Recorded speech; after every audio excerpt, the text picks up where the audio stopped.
وَلَوْ أَنَّهُمْ إِذ ظَّلَمُوا أَنفُسَهُمْ جَاءُوكَ فَاسْتَغْفَرُوا اللَّهَ وَاسْتَغْفَرَ لَهُمُ الرَّسُولُ لَوَجَدُوا اللَّهَ تَوَّابًا رَّحِيمًا فَلَا وَرَبِّكَ لَا يُؤْمِنُونَ حَتَّى يُحَكِّمُوكَ فِيمَا شَجَرَ بَيْنَهُمْ ثُمَّ لَا يَجِدُوا فِي أَنفُسِهِمْ حَرَجًا مِّمَّا قَضَيْتَ وَيُسَلِّمُوا تَسْلِيمًا وَلَوْ أَنَّا كَتَبْنَا عَلَيْهِمْ أَنِ اقْتُلُوا أَنفُسَكُمْ أَوِ اخْرُجُوا مِن دِيَارِكُمْ مَا فَعَلُوهُ إِلَّا قَلِيلٌ مِّنْهُمْ وَلَوْ أَنَّهُمْ فَعَلُوا مَا يُوعَظُونَ بِهِ لَكَانَ خَيْرًا لَّهُمْ وَأَشَدَّ تَثْبِيتًا وَإِذًا لَّآتَيْنَاهُم مِّن لَّدُنَّا أَجْرًا عَظِيمًا وَلَهَدَيْنَاهُمْ صِرَاطًا مُّسْتَقِيمًا صدق اللہ العظیم۔ جیسا کہ میں عرض کر چکا ہوں کہ منافقین پر جو سب سے زیادہ بھاری تین چیزیں تھیں، ان میں سے سب سے پہلی، اور عام طور پر اس کا صحیح اندازہ لوگوں کو نہیں ہے، وہ ہے اطاعت رسول۔ اللہ کی اطاعت وہ ایک کتاب کی اطاعت ہے۔ اللہ خود کوئی مشخص شخصیت کی حیثیت سے ہمارے سامنے موجود نہیں ہے، بالغیب ہے۔ ہمارے لیے رسول کی اطاعت بھی اس وقت اسی درجے میں ہے۔ رسول شخصاً ہمارے سامنے موجود نہیں ہے، یہ انسٹیٹیوشن ہے، اللہ کی اطاعت، رسول کی اطاعت۔ لیکن یہ جان لیجئے کہ اس وقت کے لوگوں کے لیے حضور صرف ایک انسٹیٹیوشن نہیں تھے، ایک شخص بھی تھے، اور وہاں کے لوگوں کے رشتے بھی تھے حضور کے ساتھ۔ کوئی حضور کا خسر ہے، خسر باپ کی جگہ ہوتا ہے، کوئی حضور کا داماد ہے، کوئی حضور کی بیوی ہے، رشتے ہیں۔ اب ظاہر بات ہے کہ ان کے لیے یہ بھی بڑا مشکل ہوتا تھا کہ وہ فرق کر سکیں کہ کس وقت ہمارا کیا معاملہ محمد الرسول اللہ کے ساتھ بحیثیت رسول ہو، اور کس وقت ایک شوہر کی حیثیت سے، یا ایک داماد کی حیثیت سے، یا ایک بھتیجے کی حیثیت سے، حضرت حمزہ کے جو بھتیجے ہیں۔ تو یہ تو معاملہ تھا مومنین صادقین کا، لیکن منافقین کا اس سے بڑھ کر معاملہ یہ تھا کہ ایک انسان کی اطاعت ہم کیوں کریں؟ اور یہی وہ چیز ہے کہ جو فتنہ انکار سنت اور انکار حدیث کی اصل جڑ اور بنیاد ہے۔ اباہ کرتی ہے طبیعت، جیسے کہ ان عورت کی طبیعت اباہ کرتی ہے کہ شوہر کی تابعداری کیوں کرے، آخر وہ بھی مکمل ہیومن بینگ ہے، مکمل انسان ہے، اس کے احساسات ہیں، تو آسان کام نہیں ہے کہ اس کو ریکنسائل کر سکیں۔ اسی طرح انسان کی اطاعت کرے، یہ بھی در حقیقت اس کو تسلیم کرنا، ذہناً ریکنسائل کرنا آسان نہیں۔ اور یہ چیز ظاہر بات ہے کہ جن کے دل میں یقین کھب جاتا تھا ان کے لیے آسان ہو جاتی تھی، جن کے دلوں میں یقین کی کمی تھی وہ پھر قدم قدم پر ناکنگ کرتی تھی، ان کی گاڑی چل نہیں پاتے تھے۔ اب فرمایا وَلَوْ أَنَّا كَتَبْنَا عَلَيْهِمْ، اگر ہم نے ان پر یہ فرض کر دیا ہوتا أَنِ اقْتُلُوا أَنفُسَكُمْ کہ قتل کرو اپنے آپ کو، أَوِ اخْرُجُوا مِن دِيَارِكُمْ یا نکلو اپنے گھروں سے، مَا فَعَلُوهُ إِلَّا قَلِيلٌ مِّنْهُمْ نہ کرتے یہ کام ان میں سے مگر سوائے چند کے۔ وَلَوْ أَنَّهُمْ فَعَلُوا مَا يُوعَظُونَ اور اگر وہ کرتے جس چیز کی کہ ان کو نصیحت کی جا رہی ہے، لَكَانَ خَيْرًا لَّهُمْ یہی ان کے لیے بہتر ہوتا، وَأَشَدَّ تَثْبِيتًا اور ان کی ثبات ایمان اور ثبات قلب اسی کے اندر ہوتی ہے۔ وَإِذًا لَّآتَيْنَاهُم مِّن لَّدُنَّا أَجْرًا عَظِيمًا اور اس صورت میں ہم انہیں اپنے پاس سے بہت بڑا اجر دیتے، وَلَهَدَيْنَاهُمْ صِرَاطًا مُّسْتَقِيمًا اور انہیں ہدایت فرما دیتے سیدھی راہ کی طرف۔ اس میں اکثر حضرات نے تو اس کو جو الفاظ ہیں ظاہری انہی پر محمول کیا ہے، اور اس میں بھی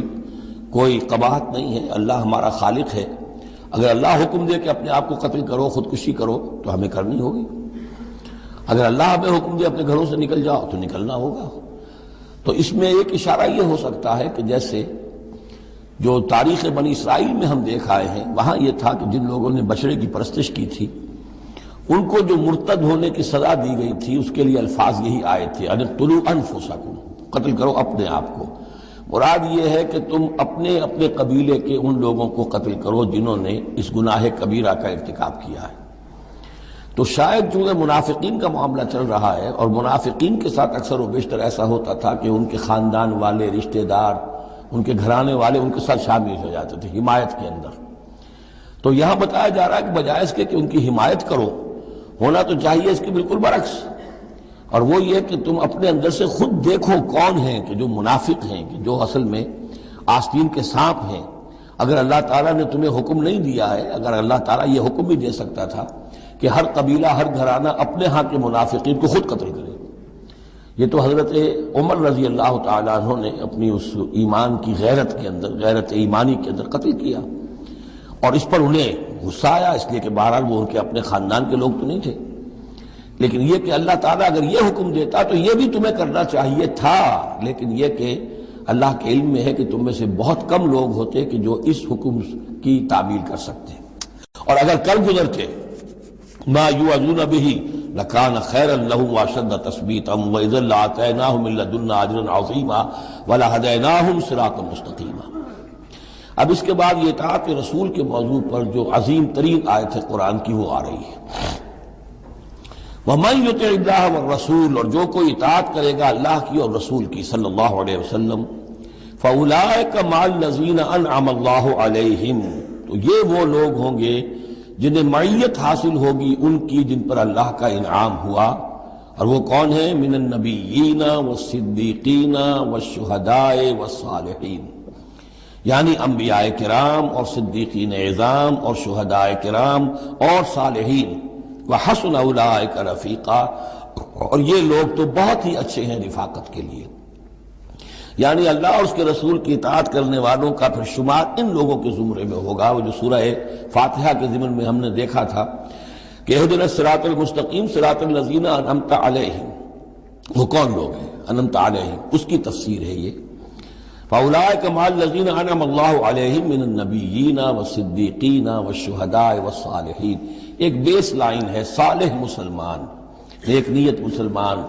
دل میں خلوص کے ساتھ ایمان ہے، صالح ہے، حکم پر عمل کر رہا ہے، محرمات سے بچا ہوا ہے۔ اب اوپر اٹھے گا تو ایک اونچا درجہ ہے شہداء کا، اس سے بھی اونچا درجہ ہے صدیقین کا، اس سے بھی اونچا درجہ ہے انبیاء کا۔ اب انبیاء کا درجہ تو رک جائے گا، اس لیے کہ وہ تو ایک وہبی چیز ہے، کسبی چیز نہیں تھی، لیکن یہ دو درجے تو ابھی موجود ہیں کہ انسان اپنی ہمت سے جتنی محنت کرے، جتنی کوشش کرے، وہ شہادت اور صدیقیت کے مراتب تک فائز ہو سکتا ہے۔ یہ مضمون پوری وضاحت کے ساتھ آئے گا سورہ حدید میں انشاءاللہ۔ ذالک الفضل من اللہ وکفی باللہ علیما، اور یہ اللہ تعالیٰ کا بڑا فضل ہے جن لوگوں کو آخرت میں ان کی معیت حاصل ہو جائے۔ وتوفنا مع الابرار، اے اللہ ہمیں موت دیجو اپنے ابرار بندوں کے ساتھ۔ تو واقعہ یہ ہے ذالک الفضل من اللہ وکفی باللہ علیما، یہ تو اللہ کا بہت بڑا فضل ہے، اور اللہ کافی ہے ہر شے کے جاننے کے لیے، یعنی کون کس استعداد کا حامل ہے، کون کس قدر و منزلت کا حامل ہے، اللہ خوب جانتا ہے۔ اب آ رہی ہے دوسری چیز، قتال فی سبیل اللہ، جو بڑا سخت امتحان تھا مادی اعتبار سے۔ اطاعت رسول جو ہے وہ زیادہ تر ایک نفسیاتی ایک مرحلہ تھا، نفسیاتی الجھن تھی، لیکن یہ تو ظاہر بات ہے کہ خالص محسوس شے، مادی شے، جان کا خطرہ، مال کا خطرہ۔ یا ایھا الذین آمنوا خذوا حذرکم، اے اہل ایمان اپنے تحفظ کا سامان لے لیا، اپنے ہتھیار لے لیا کرو۔ فانفروا ثبات او فانفروا ثبات او انفروا جميعا، اس کے بعد خواہ تم ٹکڑیوں کی شکل میں نکلو اور خواہ فوج کی شکل میں، یعنی دو طرح کے معاملات ہوتے تھے۔ کبھی حضور صلی اللہ علیہ وسلم چھوٹے چھوٹے آپ گروپ بھیجتے تھے، جیسے کہ غزوہ بدر سے پہلے 8، کبھی یہ کہ پوری فوج لے کر، جیسے غزوہ بدر میں آپ گئے، غزوہ احد میں آئے، تو ان میں سے جو شکل بھی ہو نکلو اللہ کی راہ میں۔ وَإِنَّ مِنْكُمْ لَمَن لَيُبَطِّئَنَّ، تم میں سے کچھ لوگ ایسے ہیں جو دیر لگا دیتے ہیں، تاخیر کرتے ہیں، حکم ہو گیا ہے نکلنا ہے، فلاں وقت ہے، کوچ ہوگا، اب وہ اس میں ڈھیل برت رہے ہیں، ابھی تیاری ہو رہی ہے، اور پھر بہانہ بنا دیں گے کہ بس ہم تیاری کر ہی رہے تھے، اب نکلنے ہی والے تھے، اور وہ منتظر رہتے ہیں کہ کوئی فیصلہ ہو چکے، تو اس وقت پھر ہم کہیں گے کہ ہم تو نکلنے والے تھے کہ یہ فیصلہ ہمیں پہنچ گیا کہ جنگ کا تو فیصلہ ہی ہو گیا۔ فَإِنْ أَصَابَتْكُمْ مُصِيبَةٌ، پھر اگر تمہیں کوئی مصیبت پیش آ جائے، اب بہرحال مسلمانوں کو جنگ میں نکلے ہیں تو کوئی تکلیف پیش آ جائے، کوئی نقصان ہو، کوئی وقتی طور پر ہزیمت ہو جائے، قَالَ، تو وہ کہے گا قَدْ أَنْعَمَ اللَّهُ عَلَيَّ إِذْ لَمْ أَكُن مَّعَهُمْ شَهِيدًا، میں تو اللہ نے بڑا انعام کیا، بڑا کرم کیا، جو میں نہیں گیا، میں رہ گیا، میری فلاں جو ضرورت تھی وہ میرے لیے رحمت بن گئی، وہ میرا جو اونٹ گم ہوا تھا اس وقت کہیں وہ اگر میرے پاس موجود ہوتا تو میں بھی وہاں پر خراب ہوتا، یہ تو مجھ پر تو اللہ کا بڑا کرم ہوا ہے کہ میں اس جنگ میں، اس مارکے میں جانے سے بچ گیا۔ وَلَئِنْ أَصَابَكُمْ فَضْلٌ، اور اگر تمہیں کوئی فضل پہنچ جائے اللہ کی طرف سے، فتح ہو جائے اور تم یعنی کامرانی کے ساتھ واپس آؤ اور تم مال غنیمت لے کر آؤ، من اللہ، اللہ کی طرف سے فضل مل جائے، لَيَقُولَنَّ، اس وقت پھر وہ حسرت کے ساتھ کہے گا کہ لَمْ تَكُنْ بَيْنَكُمْ وَبَيْنَهُ مَوَدَّةٌ، بالکل ایسے جیسے تمہارے اور اس کے درمیان کوئی دوستی اور مروت اور مودت ہے ہی نہیں۔ یا لیتنی کنت معہم فافوز فوزا عظیما، ہائے کاش کہ میں بھی ان کے ساتھ گیا ہوتا تو یہ بڑی کامیابی مجھے بھی حاصل ہو جاتی۔ یہ ان کا کردار ہے جس کا کہ نقشہ وہ کھینچ دیا گیا۔ فَلْيُقَاتِلْ فِي سَبِيلِ اللَّهِ الَّذِينَ يَشْرُونَ الْحَيَاةَ الدُّنْيَا بِالْآخِرَةِ، بس جو لوگ دنیا کی زندگی کو آخرت کے عوض فروخت کرنے کے لیے تیار ہیں انہیں لازماً قتال کرنا چاہیے اللہ کی راہ میں۔ فَلْيُقَاتِلْ فِي سَبِيلِ اللَّهِ الَّذِينَ يَشْرُونَ الْحَيَاةَ الدُّنْيَا بِالْآخِرَةِ، جنہوں نے تو یہ طے کر لیا ہے کہ ہم نے آخرت قبول کی، دنیا ہم دیتے ہیں۔ اب ان کے لیے تو پھر کوئی اس میں ہچکچاہٹ نہیں ہونی چاہیے، اگر انہوں نے واقعی یہ سودا اللہ سے کیا ہے تو پھر یہ کہ انہیں تو اللہ کی راہ میں جنگ کے لیے نکلنا چاہیے۔ وَمَن يُقَاتِلْ فِي سَبِيلِ اللَّهِ، اور جو کوئی بھی اللہ کی راہ میں قتال کرے گا، فَيُقْتَلْ أَوْ يَغْلِبْ، اب دو ہی امکانات ہیں، وہ قتل ہو جائے یا غالب ہو جائے، فتح مند ہو کر واپس آئے یا وہیں شہید ہو جائے۔ فَسَوْفَ نُؤْتِيهِ أَجْرًا عَظِيمًا، دونوں حالتوں میں ہم انہیں بہت بڑا اجر عطا فرمائیں گے۔ وَمَا لَكُمْ لَا تُقَاتِلُونَ فِي سَبِيلِ اللَّهِ، اب یہ خاص طور پر جو خاص قتال کے لیے ترغیب دلائی جا رہی ہے وہ ایسے لوگوں کے لیے کہ جو مختلف علاقوں میں مسلمان تھے، کہ جو پھنسے ہوئے تھے، ان میں کمزور بھی تھے، ان میں خواتین بھی تھیں، بیمار بھی تھے، بوڑھے تھے، جو ایمان تو لے آئے لیکن یہ کہ وہ ہجرت کے قابل نہیں تھے، تو وہ اپنے اپنے علاقوں میں ہیں، اپنے اپنے قبائل میں ہیں، وہاں ان کے اوپر ظلم ہو رہا ہے، انہیں ستایا جا رہا ہے، انہیں مارا جا رہا ہے، پرسیکیوٹ کیا جا رہا ہے۔ تو خاص طور پر ان کی نصرت کے لیے نکلنا اور ان کو جان چھڑانا اور ان کو بچا کے لے کر آنا، یہ کام تو ایسا ہے کہ جس میں غیرت ایمانی کا بہت ہی شدید تقاضا ہے، اور میں تو سمجھتا ہوں کہ غیرت انسانی کا بھی تقاضا ہے۔ وَمَا لَكُمْ لَا تُقَاتِلُونَ فِي سَبِيلِ اللَّهِ، اور تمہیں کیا ہو گیا، کیوں قتال نہیں کرتے اللہ کی راہ میں؟ وَالْمُسْتَضْعَفِينَ، اور ان کمزور لوگوں کے لیے جو مغلوب بنا دیے گئے ہیں، من الرجال، مردوں میں سے، والنساء، اور عورتوں میں سے، والولدان، اور بچوں میں سے، الذین یقولون، جو یہ کہہ رہے ہیں، دعائیں کر رہے ہیں، ربنا اخرجنا من هذه القرية الظالم اهلها، اے ہمارے پروردگار ہمیں نکال اس بستی سے جس کے رہنے والے لوگ ظالم ہیں، واجعل لنا من لدنك وليا، اور ہمیں اپنے پاس سے کوئی ہمارا ولی، حمایتی، مددگار بنا دے، واجعل لنا من لدنك نصيرا، اور ہمارے لیے خاص اپنے فضل سے کوئی مددگار بھیج دے۔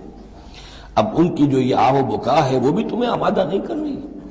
کہ ان پر ظلم ہو رہا ہے، ان پر ستم ڈھائے جا رہے ہیں، اور تم جو ہے اپنے گھروں سے نکلنے کے لیے تیار نہیں ہو۔ ویسے یہ آیت آج کل بعض لوگ جو ہیں جو اس مختلف قسم کے ہمارے سیاسی قسم کے جہاد چل رہے ہیں، جن پر جہاد فی سبیل اللہ کا لیبل لگا دیتی ہیں بعض جماعتیں، اور اس آیت کو کوٹ کرتی ہیں، تو وہ بالکل یوں سمجھیے کہ وہ آؤٹ آف کانٹیکسٹ ہے۔ یہ کن سے خطاب ہو رہا ہے؟ جن کے ہاں اسلام قائم ہو چکا تھا، ان سے خطاب ہو رہا ہے۔ ہم اپنے گھر میں اسلام قائم کر نہیں سکتے، یہاں پر کوئی جد و جہد نہیں کہ اسلام آ جائے، ہمارے یہاں کفر کا نظام چل رہا ہے، تو ہم تو مخاطب ہی نہیں اس کے۔ مخاطب اہل ایمان ہے، اور اہل ایمان کا فرض کیا ہے؟ پہلے اپنے گھر کو درست کرو، پہلے اپنے ملک کے اندر اسلام قائم کرو، جہاد کرنا یا کرو، جانے ذریعے یاد ہو، طاغوت نہیں ہے یہاں پر حکمران، طاغوت کی حکومت ہے، غیر اللہ کی حکومت ہے، قرآن کے سوا کوئی اور قانون چل رہا ہے۔ من لم يحكم بما انزل الله فاولئك هم الكافرون ومن لم يحكم بما انزل الله فاولئك هم الظالمون ومن لم يحكم بما انزل الله فاولئك هم الفاسقون، ظالم، فاسق اور کافر اور مشرک تو ہم خود ہیں۔ تو اپنا گھر درست کرو، اور اس کے بعد پھر تمہاری جمعیت ہوگی، تمہارا نظم ہوگا، تمہاری قوت ہوگی۔ حکومت تمہاری دوستیاں کرتی پھرتی ہے ان لوگوں سے جن کے خلاف کہ تم جا رہے ہو اور اپنی جانیں دے رہے ہو۔ تو یہ آیت اپنی جگہ ہے، ہر چیز کو اس کے کانٹیکسٹ کے اندر رکھنا چاہیے۔ الذین آمنوا یقاتلون فی سبیل اللہ، جو لوگ ایمان والے ہیں وہ قتال کرتے ہیں اللہ کی راہ میں۔ والذین کفروا یقاتلون فی سبیل الطاغوت، اور جو لوگ کافر ہیں وہ بھی قتال کر رہے ہیں، جنگ تو وہ بھی کر رہے ہیں۔ ابو جہل بھی تو لشکر لے کر آیا تھا، وہ طاغوت کی راہ میں قتال کر رہے ہیں۔ فقاتلوا اولیاء الشیطان، تو قتال کرو، جنگ کرو شیطان کی ساتھیوں سے، شیطان کے حمایتیوں سے، حزب الشیطان سے، ان کید الشیطان کان ضعیفا، یقیناً شیطان کی چال بڑی کمزور ہے، دکھائی دیتی ہے بڑی زوردار، بڑی باروب، لیکن یہ کہ اگر مرد مومن کھڑے ہو جائیں تو پھر اس کے اندر معلوم ہو جاتا ہے کہ پھسپسی چال ہے۔ الم تر الی الذین قیل لهم کفوا ایدیکم واقیموا الصلاۃ وآتوا الزکاۃ، ذرا تم نے دیکھا نہیں ان لوگوں کی طرف جن سے کہا گیا تھا کہ اپنے ہاتھوں کو بندھے رکھو، روکے رکھو، اور نماز قائم کرو اور زکوٰۃ دو۔ یہ ہے کہ جو مکے کے اندر حکم تھا 12 برس تک، مکے میں جب مسلمانوں پر ظلم و ستم توڑا جاتا تھا، انہیں ستایا جا رہا تھا، تو بہت سے مسلمان تھے جوش میں بھی اور یقیناً خلوص کے ساتھ ہوش مند ہو کر بھی کہ ہمیں اپنے ان بھائیوں کی مدد کرنی چاہیے۔ اب یہ سمیہ ہمارے سامنے جو ہے، جو کچھ ہو رہا ہے اس کے ساتھ ہماری نگاہوں کے سامنے، یاسر کے ساتھ جو کچھ ہو رہا ہے، حضور ہمیں اجازت دیجیے۔ آخر ہم جو ہے، ہم نامرد نہیں ہیں، ہم بے غیرت نہیں ہیں، ہم بزدل نہیں ہیں، لیکن اجازت نہیں تھی۔ یہ منہج انقلاب نبوی کا ایشو ہے۔ اس وقت حکم یہ تھا اپنے ہاتھ تھامے رکھو، نغمہ ہے بلبل شوریدہ تیرا خام ابھی، اپنے سینے میں اسے اور ذرا تھام ابھی، ایک وقت آئے گا تمہارے ہاتھ کھول دیے جائیں گے، ابھی کفوا ایدیکم۔ لیکن یہاں سوال پیدا ہوتا ہے، الم تر الی الذین قیل لهم کفوا ایدیکم، یہ فعل مجہول ہے، کہا کس نے تھا؟ مکی قرآن میں یہ آیت موجود نہیں ہے، وہاں بھی یہ حکم تھا محمد الرسول اللہ صلی اللہ علیہ وسلم کا، حضور نے روکا۔ یہ آیت تو اتر رہی ہے مدنی قرآن میں، سورہ نساء میں، تو معلوم ہوا کہ اس وقت بھی وہ حضور کا حکم تھا جس کو کہ اللہ نے وہ اون کیا ہے، اللہ کی طرف سے تھا یہ۔ تو وہی جلی تو ہوتی ہے، وہی خفی بھی ہوتی ہے، یا حضور کے جس اجتہاد کو اللہ تعالیٰ اس کو تقریر کہیں گے، جیسے حضور کی حدیث ہم کہتے ہیں، ایک آپ کا قول ہے، ایک فعل ہے، ایک تقریر ہے۔ کوئی کام آپ کے سامنے کیا گیا، آپ نے اسے روکا نہیں، تو گویا کہ ایک طرح سے آپ کی طرف سے ریکگنیشن مل گئی کہ وہ بھی جائز ہے، یقیناً غلط ہوتا تو حضور روک دیتے۔ اسی طرح اللہ تعالیٰ کی کتاب ہے، وحی جلی ہے، وہ آ رہی ہے، لیکن حضور کا وحی خفی بھی ہے حضور کو جو آ جاتی ہے، اور ایک یہ کہ حضور خود اجتہاد کر رہے ہیں، اس کو اگر اللہ نے روکا نہیں تو وہ گویا اللہ کی تقریر ہو گئی، اور وہ بھی اللہ ہی کی طرف سے ہو گیا، اور وہ بھی گویا کہ اللہ نے اون کر لیا۔ تو اب یہ بھی ہو سکتا ہے کہ وحی خفی کے ذریعے سے اللہ نے مکی دور میں حضور کو یہ حکم دیا ہو کہ جو ہے یہاں نقل ہوا ہے، اور یہ بھی ہو سکتا ہے یہ حضور کا اپنا اجتہاد ہو اور اس کو اللہ تعالیٰ نے قبول کیا ہو۔ الم تر الی الذین قیل لهم کفوا ایدیکم واقیموا الصلاۃ وآتوا الزکاۃ، اب یہاں محذوف ہے۔ اس وقت تو کچھ لوگ بڑے زور شور سے کہتے تھے ہمیں اجازت ہونی چاہیے، ہم جنگ کریں، لیکن اب کیا حال ہوا؟ فلما کتب علیہم القتال، جب ان پر جنگ فرض کر دی گئی، اذا فریق منہم یخشون الناس کخشیۃ اللہ او اشد خشیہ، تو اب یہ دیکھنے میں آ رہا ہے کہ ان میں سے کچھ لوگ انسانوں سے اس طرح ڈر رہے ہیں جیسے اللہ سے ڈرنا چاہیے، بلکہ اس سے بھی زیادہ ڈر رہے ہیں۔ اب ظاہر بات ہے یہ وہ مکے کے مہاجرین نہیں ہیں، یہ اصل میں وہی منافقین مدینہ جو ہے ان کا حال ہے، لیکن کنٹراسٹ دکھانے کے لیے جو اس دور کی بات تھی اس کے مقابلے میں اس کو لے آیا گیا کہ اصل ایمان تو وہ تھا، اور یہ جو کچھ ہے شکل، یہ تو پھر کمزوری ہے اور نفاق کی علامت ہے۔ وَقَالُوا رَبَّنَا لِمَا كَتَبْتَ عَلَيْنَا الْقِتَالَ، اور وہ کہتے ہیں کہ پروردگار یہ ہم پر تو نے کیوں فرض کر دی جنگ؟ لولا اخرتنا الى اجل قریب، ابھی اے پروردگار کچھ اور عرصے کے لیے، کچھ دیر کے لیے اور کیوں نہ مؤخر کیا اس کو۔ قل متاع الدنیا قلیل، اے نبی کہہ دیجئے دنیا کا ساز و سامان یہ بہت حقیر سی شے ہے، والآخرۃ خیر لمن اتقی، اور آخرت بہت بہتر ہے اس کے لیے جو تقویٰ کی روش اختیار کرے، ولا تظلمون فتیلا، اور تم پر دھاگا بھر بھی کوئی ظلم نہیں ہوگا، حق تلفی نہیں ہوگی، تمہارے جو بھی اعمال ہیں، انفاق ہے، قتال ہے، جو بھی اللہ کی راہ میں ایثار ہے، بھرپور تمہیں اس کا اجر و ثواب دے دیا جائے گا۔ اینما تکونوا یدرککم الموت، اب ظاہر بات ہے کہ قتال سے جی چرانے میں اصل سبب کیا تھا؟ موت کا خوف۔ اب اس کو کھولا جا رہا ہے جو ان کے دل کے اندر ہے۔ اینما تکونوا یدرککم الموت، جہاں کہیں بھی ہوگے موت تو تمہیں آ لے گی، پا لے گی۔ وَلَوْ كُنْتُمْ فِي بُرُوجٍ مُشَيَّدَةٍ، خواہ تم بڑے مضبوط فورٹیفائڈ قلعوں کے اندر اپنے آپ کو جا کر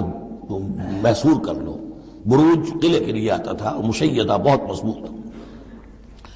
وَإِن تُصِبْهُمْ حَسَنَةٌ يَقُولُوا هَٰذِهِ مِنْ عِندِ اللَّهِ، ان منافقین کا ایک اور طرز عمل دیکھیے، اگر مسلمانوں کو کوئی اچھی شے مل گئی، کوئی فتح ہو گئی،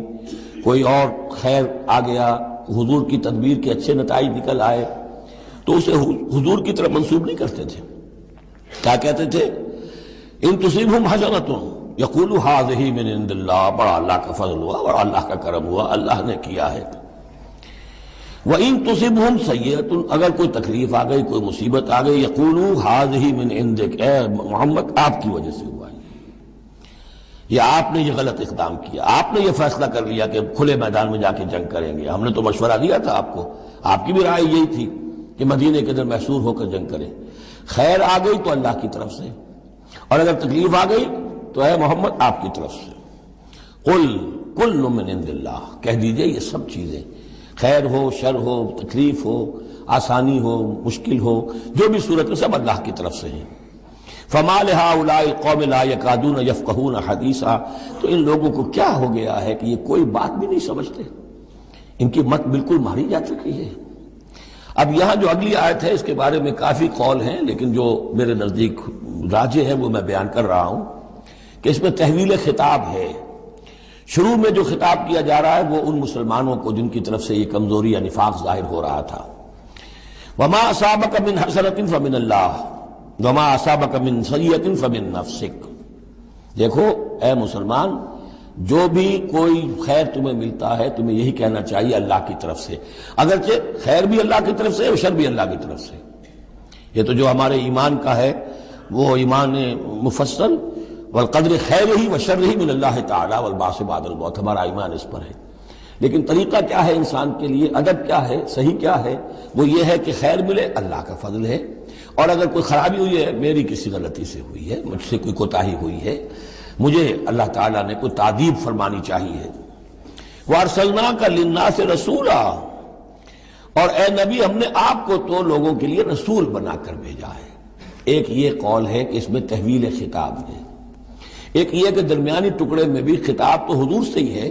لیکن استجاب کے انداز میں، اچھا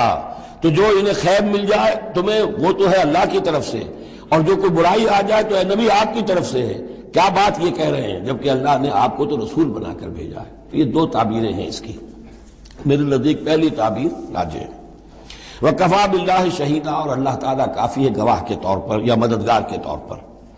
مَن يُطِعِ الرَّسُولَ فَقَدْ أَطَاعَ اللَّهَ، جو کوئی اطاعت کرتا ہے رسول کی، جس نے اطاعت کی رسول کی اس نے اطاعت کی اللہ کی۔ یہ ٹکڑا بہت اہم ہے، اس لیے کہ اس کے ساتھ ہی آپ حدیث اپنے دماغ میں ٹانک لیجئے، اپنے ذہن میں، اس لیے کہ یہ جو کام تھا سارا کا سارا جماعتی زندگی کے تحت ہو رہا تھا، اور اس میں رسول جو ہے صلی اللہ علیہ وسلم وہ جنگ میں ہے تو کمانڈر ان چیف ہے، لیکن کمانڈر ان چیف کے ساتھ دوسرے چھوٹے کمانڈرز بھی تو ہوتے ہیں، میمنہ پر، میسرہ پر، قلب پر، عقب پر، ہراول دستے پر کون ہے؟ لہذا چین ہے یہ اطاعت کی، سم اطاعت کی، کہ حضور نے فرمایا من اطاعنی فقد اطاع اللہ، وہ تو یہی بات آ گئی، من یطع الرسول فقد اطاع اللہ، من اطاعنی فقد اطاع اللہ ومن عصانی فقد عصى اللہ، جس نے میری اطاعت کی اللہ کی اطاعت کی، جس نے میری نافرمانی کی اللہ کی نافرمانی کی۔ ومن اطاع امیری فقد اطاعنی، جس نے میرے مقرر کردہ امیر کی اطاعت کی اس نے میری اطاعت کی۔ ومن عصى امیری فقد عصانی، اور جس نے میرے معین کردہ امیر کی مخالفت کی یا اس کی نافرمانی کی اس نے میری نافرمانی کی۔ تو یہ چین چلے گی اوپر سے نیچے تک، جو بھی جماعت ہوگی، لشکر ہوں گے، اس میں جو ہے رینکس ہوں گے، اس میں کارڈرز ہوں گے، اسی طریقے سے یہ سم و طاعت جو ہے اس کی ایک زنجیر چلتی چلی جائے گی۔ ومن تولیٰ فما ارسلناک علیہم حفیظا، اب جو اس سے منہ موڑ دیں، روگردانی کریں، تو اے محمد صلی اللہ علیہ وسلم ہم نے آپ کو ان پر داروغہ بنا کر یا ذمہ دار بنا کر نہیں بھیجا ہے، وہ پھر اپنا معاملہ اللہ کے ہاں جا کر وہ خود اس کا محاسبہ جو ہے فیس کریں گے۔ وَيَقُولُونَ طَاعَةٌ، اور ان منافقوں کا حال یہ ہے کہ آپ کے سامنے تو کہتے ہیں طاعہ، ٹھیک ہے آپ نے جو فرمایا قبول ہے، ہم اس پر عمل کریں گے۔ فَإِذَا بَرَزُوا مِنْ عِنْدِكَ، جب آپ کے پاس سے جاتے ہیں، بَيَّتَ طَائِفَةٌ مِّنْهُمْ غَيْرَ الَّذِي تَقُولُ، اور اب ان میں سے ایک گروہ جو ہے وہ جا کر ایسے مشورے آپس میں شروع کر دیتا ہے جو خلاف ہے اس کے جو وہ وہاں کہہ کر گئے ہیں۔ سامنے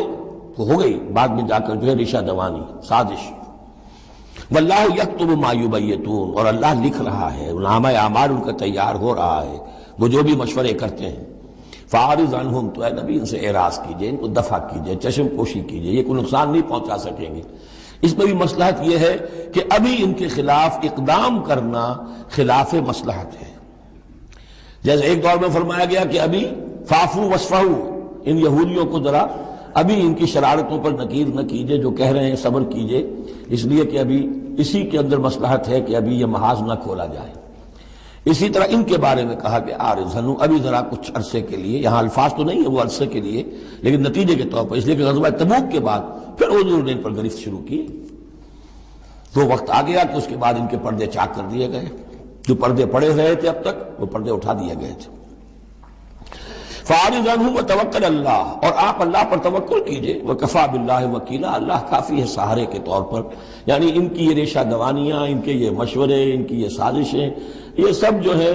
پادر ہوا ہیں، اور یہ سب نسیاں منسیہ ہو جائیں گی، آپ فکر نہ کیجئے۔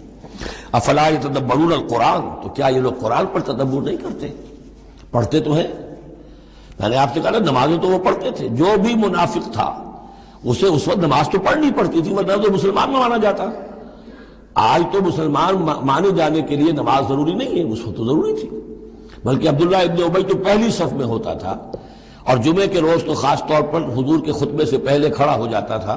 اور اعلان کرتا تھا، لوگوں توجہ سے سنو، یہ اللہ کے رسول ہیں، اپنی چودراہٹ کے اظہار کے لیے کہ میں یہاں کا چودھری ہوں۔ تو وہ نمازیں تو پڑھتے تھے، قرآن سنتے تھے، لیکن افلا یتدبرون القرآن، قرآن پر تدبر نہیں کرتے۔ یہ قرآن ان کے سروں پر سے گزر رہا ہے، یا ان کے ایک کان سے داخل ہو کر دوسرے کان سے نکل رہا ہے۔ وَلَوْ كَانَ مِنْ عِنْدِ غَيْرِ اللَّهِ، اگر یہ اللہ کے سوا کسی اور کے پاس سے آیا ہوتا، لَوَجَدُوا فِيهِ اخْتِلَافًا كَثِيرًا، تو اس میں بہت سے تضادات وہ پاتے۔ اس پر غور کرو گے، یہ بڑا مربوط کلام ہے، اس کا پورا فلسفہ جو ہے بہت منطقی طور پر مربوط ہے، اس کے اندر کہیں کوئی تضاد نہیں ہے۔ وَإِذَا جَاءَهُمْ أَمْرٌ مِّنَ الْأَمْرِ، انہی منافقین کا ایک اور روش، جب ان کے پاس کوئی خبر پہنچتی ہے کسی بات کی، من الامن او الخوف، امن کے بارے میں یا خوف کے بارے میں، کہیں سے خبر آ گئی کہ فلاں قبیلہ چڑھائی کرنے کی تیاری کر رہا ہے، حملہ کرے گا، اذاعوا بہ، تو وہ اس کو پھیلا دیتے ہیں، نشر کر دیتے ہیں، عام کر دیتے ہیں، تاکہ لوگوں میں خوف اور ہراس پیدا ہو جائے۔ یہ اسی سے اذاع کا لفظ آج کل بنا ہوا ہے، ریڈیو کو، نشر کو، براڈ کاسٹنگ کے لیے یہ لفظ ہے عربی کا، جدید عربی کا، اذاعۃ الجمہوریۃ المتحدۃ العربیہ، یہ جو ریڈیو ہے، جس radio of United Arab republic, یہ میں سنا کرتا تھا کبھی، شیخ عبد الباسط عبد الصمد کی قرات ہوا کرتی تھی مصر سے، تو وہ اذاعۃ الجمہوریۃ المتحدۃ العرب، تو یہ جو ہے وہ اذاع اب نشر کرنے کے لیے، اذاعوا بہ، وہ اس کو نشر کر دیتے ہیں۔ وَلَوْ رَدُّوهُ إِلَى الرَّسُولِ، اگر وہ اس کو لوٹاتے رسول کی جانب کہ حضور یہ خبر آئی ہے، اس طرح کی اطلاع آئی ہے، وَإِلَىٰ أُولِي الْأَمْرِ مِنْهُمْ، یا جو اور اولو الامر ہیں، بہرحال اوس کے سردار ہیں، سعد ابن عبادہ ہیں، ان تک بات پہنچا دیں، اس خزرج کے سردار، یا اوس کے سردار ہیں سعد ابن معاذ، ان تک پہنچا دیں۔ اگر یہ کرتے لَعَلِمَهُ الَّذِينَ يَسْتَنبِطُونَهُ مِنْهُمْ، تو یہ بات ان لوگوں کے علم میں آتی جو اس کا استنباط کر سکتے، نتیجہ نکال سکتے، کتنی بات صحیح ہے، اس کا نتیجہ کیا نکل رہا ہے، ہمیں کیا قدم اٹھانا چاہیے۔ اور جب انہوں نے وہ خبر ایسے ہی جو ہے پھیلا دی، تو اس کا نتیجہ کیا ہوگا کہ لوگوں میں ایک سراسیمگی پیدا ہو گئی، ایک فکر پیدا ہو گیا، جسے آپ کہتے ہیں دنیا میں ہو جاتا ہے، سنسنی سی پیدا ہو جاتی ہے۔ وَلَوْلَا فَضْلُ اللَّهِ عَلَيْكُمْ وَرَحْمَتُهُ، اور اگر اللہ کا فضل اور اس کی رحمت تمہارے شان میں حال نہ ہوتی، لَاتَّبَعْتُمُ الشَّيْطَانَ إِلَّا قَلِيلًا، تو تم سب کے سب شیطان ہی کی پیروی کرتے سوائے چند کے۔ فَقَاتِلْ فِي سَبِيلِ اللَّهِ، قتال کے ضمن میں غالباً میرے نزدیک قرآن مجید کی سخت ترین آیت یہ ہے، لیکن اس میں سختی لفظی نہیں ہے، معنوی ہے۔ فَقَاتِلْ فِي سَبِيلِ اللَّهِ، تو اے نبی آپ تو جنگ کریں اللہ کی راہ میں، لا تکلف الا نفسک، آپ پر کوئی ذمہ داری نہیں ہے سوائے اپنی ذات کے۔ وحرض المؤمنین، اہل ایمان کو جتنا بھی آپ اکسا سکے اکسا، اختیار تو نہیں، یعنی اگر کوئی اور نہیں نکلتا اکیلے نکلیے، جیسے کہ حضرت ابوبکر نے کہا بھی تھا، جب کہا گیا کہ مانعین زکوٰۃ کے معاملے میں نرمی کیجیے، کوئی نہیں میرا ساتھ دے گا، میں اکیلا جاؤں گا، یہ عظیمت۔ تو اے نبی آپ کو تو یہ کام کرنا، آپ کا تو فرض منصب ہی ہے، آپ کو ہم نے بھیجا اس لیے هو الذی ارسل رسولہ بالہدی ودین الحق لیظہرہ علی الدین کلہ، آپ کو تو کرنا ہے۔ فقاتل فی سبیل اللہ لا تکلف الا نفسک، کوئی اور نہیں جا رہا ہے تو آپ پر ذمہ داری نہیں ہے۔ حرض المومنین، یہ حرض ضاد کے ساتھ ہے، ایک حرص ہے صاد کے ساتھ، ہارا صاد، حرص طمع، کسی چیز کی لالچ۔ تحریص کے معنی ہو گئے کسی میں کسی شے کی ترغیب پیدا کرنا، لالچ پیدا کرنا، پرسویشن۔ حرض، یہ ضاد جو آیا ہے یہ ہے جیسے اکسانا، لوگوں کے جذبات کو جوش میں لانا، ایمان کے اندر ان کے جوش پیدا کرنا، یہ ہوگا یہ حرض، حرص سے یہ ضاد ایک نقطے سے بڑا فرق واقع ہوا ہے۔ وحرض المومنین عسى اللہ ان یکف باس الذین کفروا، ہو سکتا ہے یا امید ہے کہ اللہ تعالیٰ جلد ہی ان کافروں کی قوت کو روک دے، تھام لے۔ ان کی جنگ جو ابھی بڑی ان کی چلت پھرت ہو رہی ہے، ابھی یہ کچھ عرصے کی بات اور ہے، وہ وقت بس آیا چاہتا ہے کہ ان میں دم نہیں رہے گا، اس لیے کہ سن 5 میں، یوں سمجھیے یہ سن 4 میں نازل ہو رہی ہے سورہ نساء، سن 5 میں سورہ احزاب ہے، اور غزوہ احزاب کے بعد کہہ دیا تھا محمد رسول اللہ صلی اللہ علیہ وسلم نے کہ یہ آخری بار تھی کہ قریش ہم پر ہمراہ آور ہوئے۔ لن یغزوکم قریش بعد عامہم ھذا ولکنکم تغزونہم، اے مسلمانوں بس قریش کی بس ہو گئی ہے، اب وہ آئندہ کبھی تم پر حملہ آور ہونے کی ہمت نہیں کر سکتے، اب تو تم ان کے اوپر ان کے خلاف اقدام کرو گے۔ اس لیے 6 سال میں اگلے سال آپ نے سفر کیا عمرے کا، ٹریٹی ہو گئی، انا فتحنا لک فتحا مبینا، صلح حدیبیہ، اور اس کے بعد 7ویں سال میں اللہ تعالیٰ نے فتح خیبر عطا فرما دی، اور 8ویں سال میں مکہ فتح ہو گیا۔ وہ ایک کے بعد دوسری جو تالے ہیں وہ کھلتے چلے گئے، اور اسی وقت وہ پھر سورہ صف نازل ہو گئی تھی کہ اب وَأُخْرَىٰ تُحِبُّونَهَا نَصْرٌ مِّنَ اللَّهِ وَفَتْحٌ قَرِیب، یہ بھی غزوہ احزاب کے فوراً بعد نازل ہوئی کہ اے نبی بشر المومنین، اہل ایمان کو بشارت دے دیجئے کہ وہ سخت دور گزر گیا، اب اللہ کی طرف سے نصرت اور فتح تمہارے قدم چوما چاہتی ہے۔ عسى اللہ ان یکف باس الذین کفروا، امید ہے کہ اللہ تعالیٰ ان کافروں کی قوت کو تھام لے گا، ان کی جنگ کو روک دے گا۔ واللہ اشد باسا واشد تنکیلا، اور یقیناً اللہ تعالیٰ بہت سخت ہے جنگ میں بھی، قوت میں بھی، اور سزا دینے میں بھی، اور سختی اور عقوبت میں بھی۔ اس کے بعد پھر تمدنی چیزیں کچھ آ رہی ہیں، یہ اب پھر مسلمانوں سے خطاب آ رہا ہے۔ یہ منافقین سے 2 باتیں آ چکی، ایک اطاعت رسول جو ان پر شاق گزرتی تھی، اور ایک قتال فی سبیل اللہ جو ان کے لیے بہت بڑا امتحان بن جاتا تھا۔ من یشفع شفاعۃ حسنۃ یکن لہ نصیب منہا، انسانی معاشرے کے اندر سفارش کرنا کسی کے لیے یہ بھی ایک اس کا لازمی سا حصہ ہوتا ہے۔ کوئی شخص ہے، اس کی کوئی احتیاج ہے، آپ جانتے ہیں کہ نیک آدمی ہے، صحیح آدمی ہے، بیروپیہ نہیں ہے، دوسرے شخص کو جانتے ہیں کہ وہ اس کی مدد کر سکتا ہے، آپ جا کر اس کے لیے کہیں کہ اس کی مدد کی جائے، میں اس کو جانتا ہوں، یہ کوئی پروفیشنل بیگر نہیں ہے۔ یا اسی طرح کا معاملہ، کوئی مقدمے کا مسئلہ ہے، آپ کے علم میں کچھ حقائق ایسے ہیں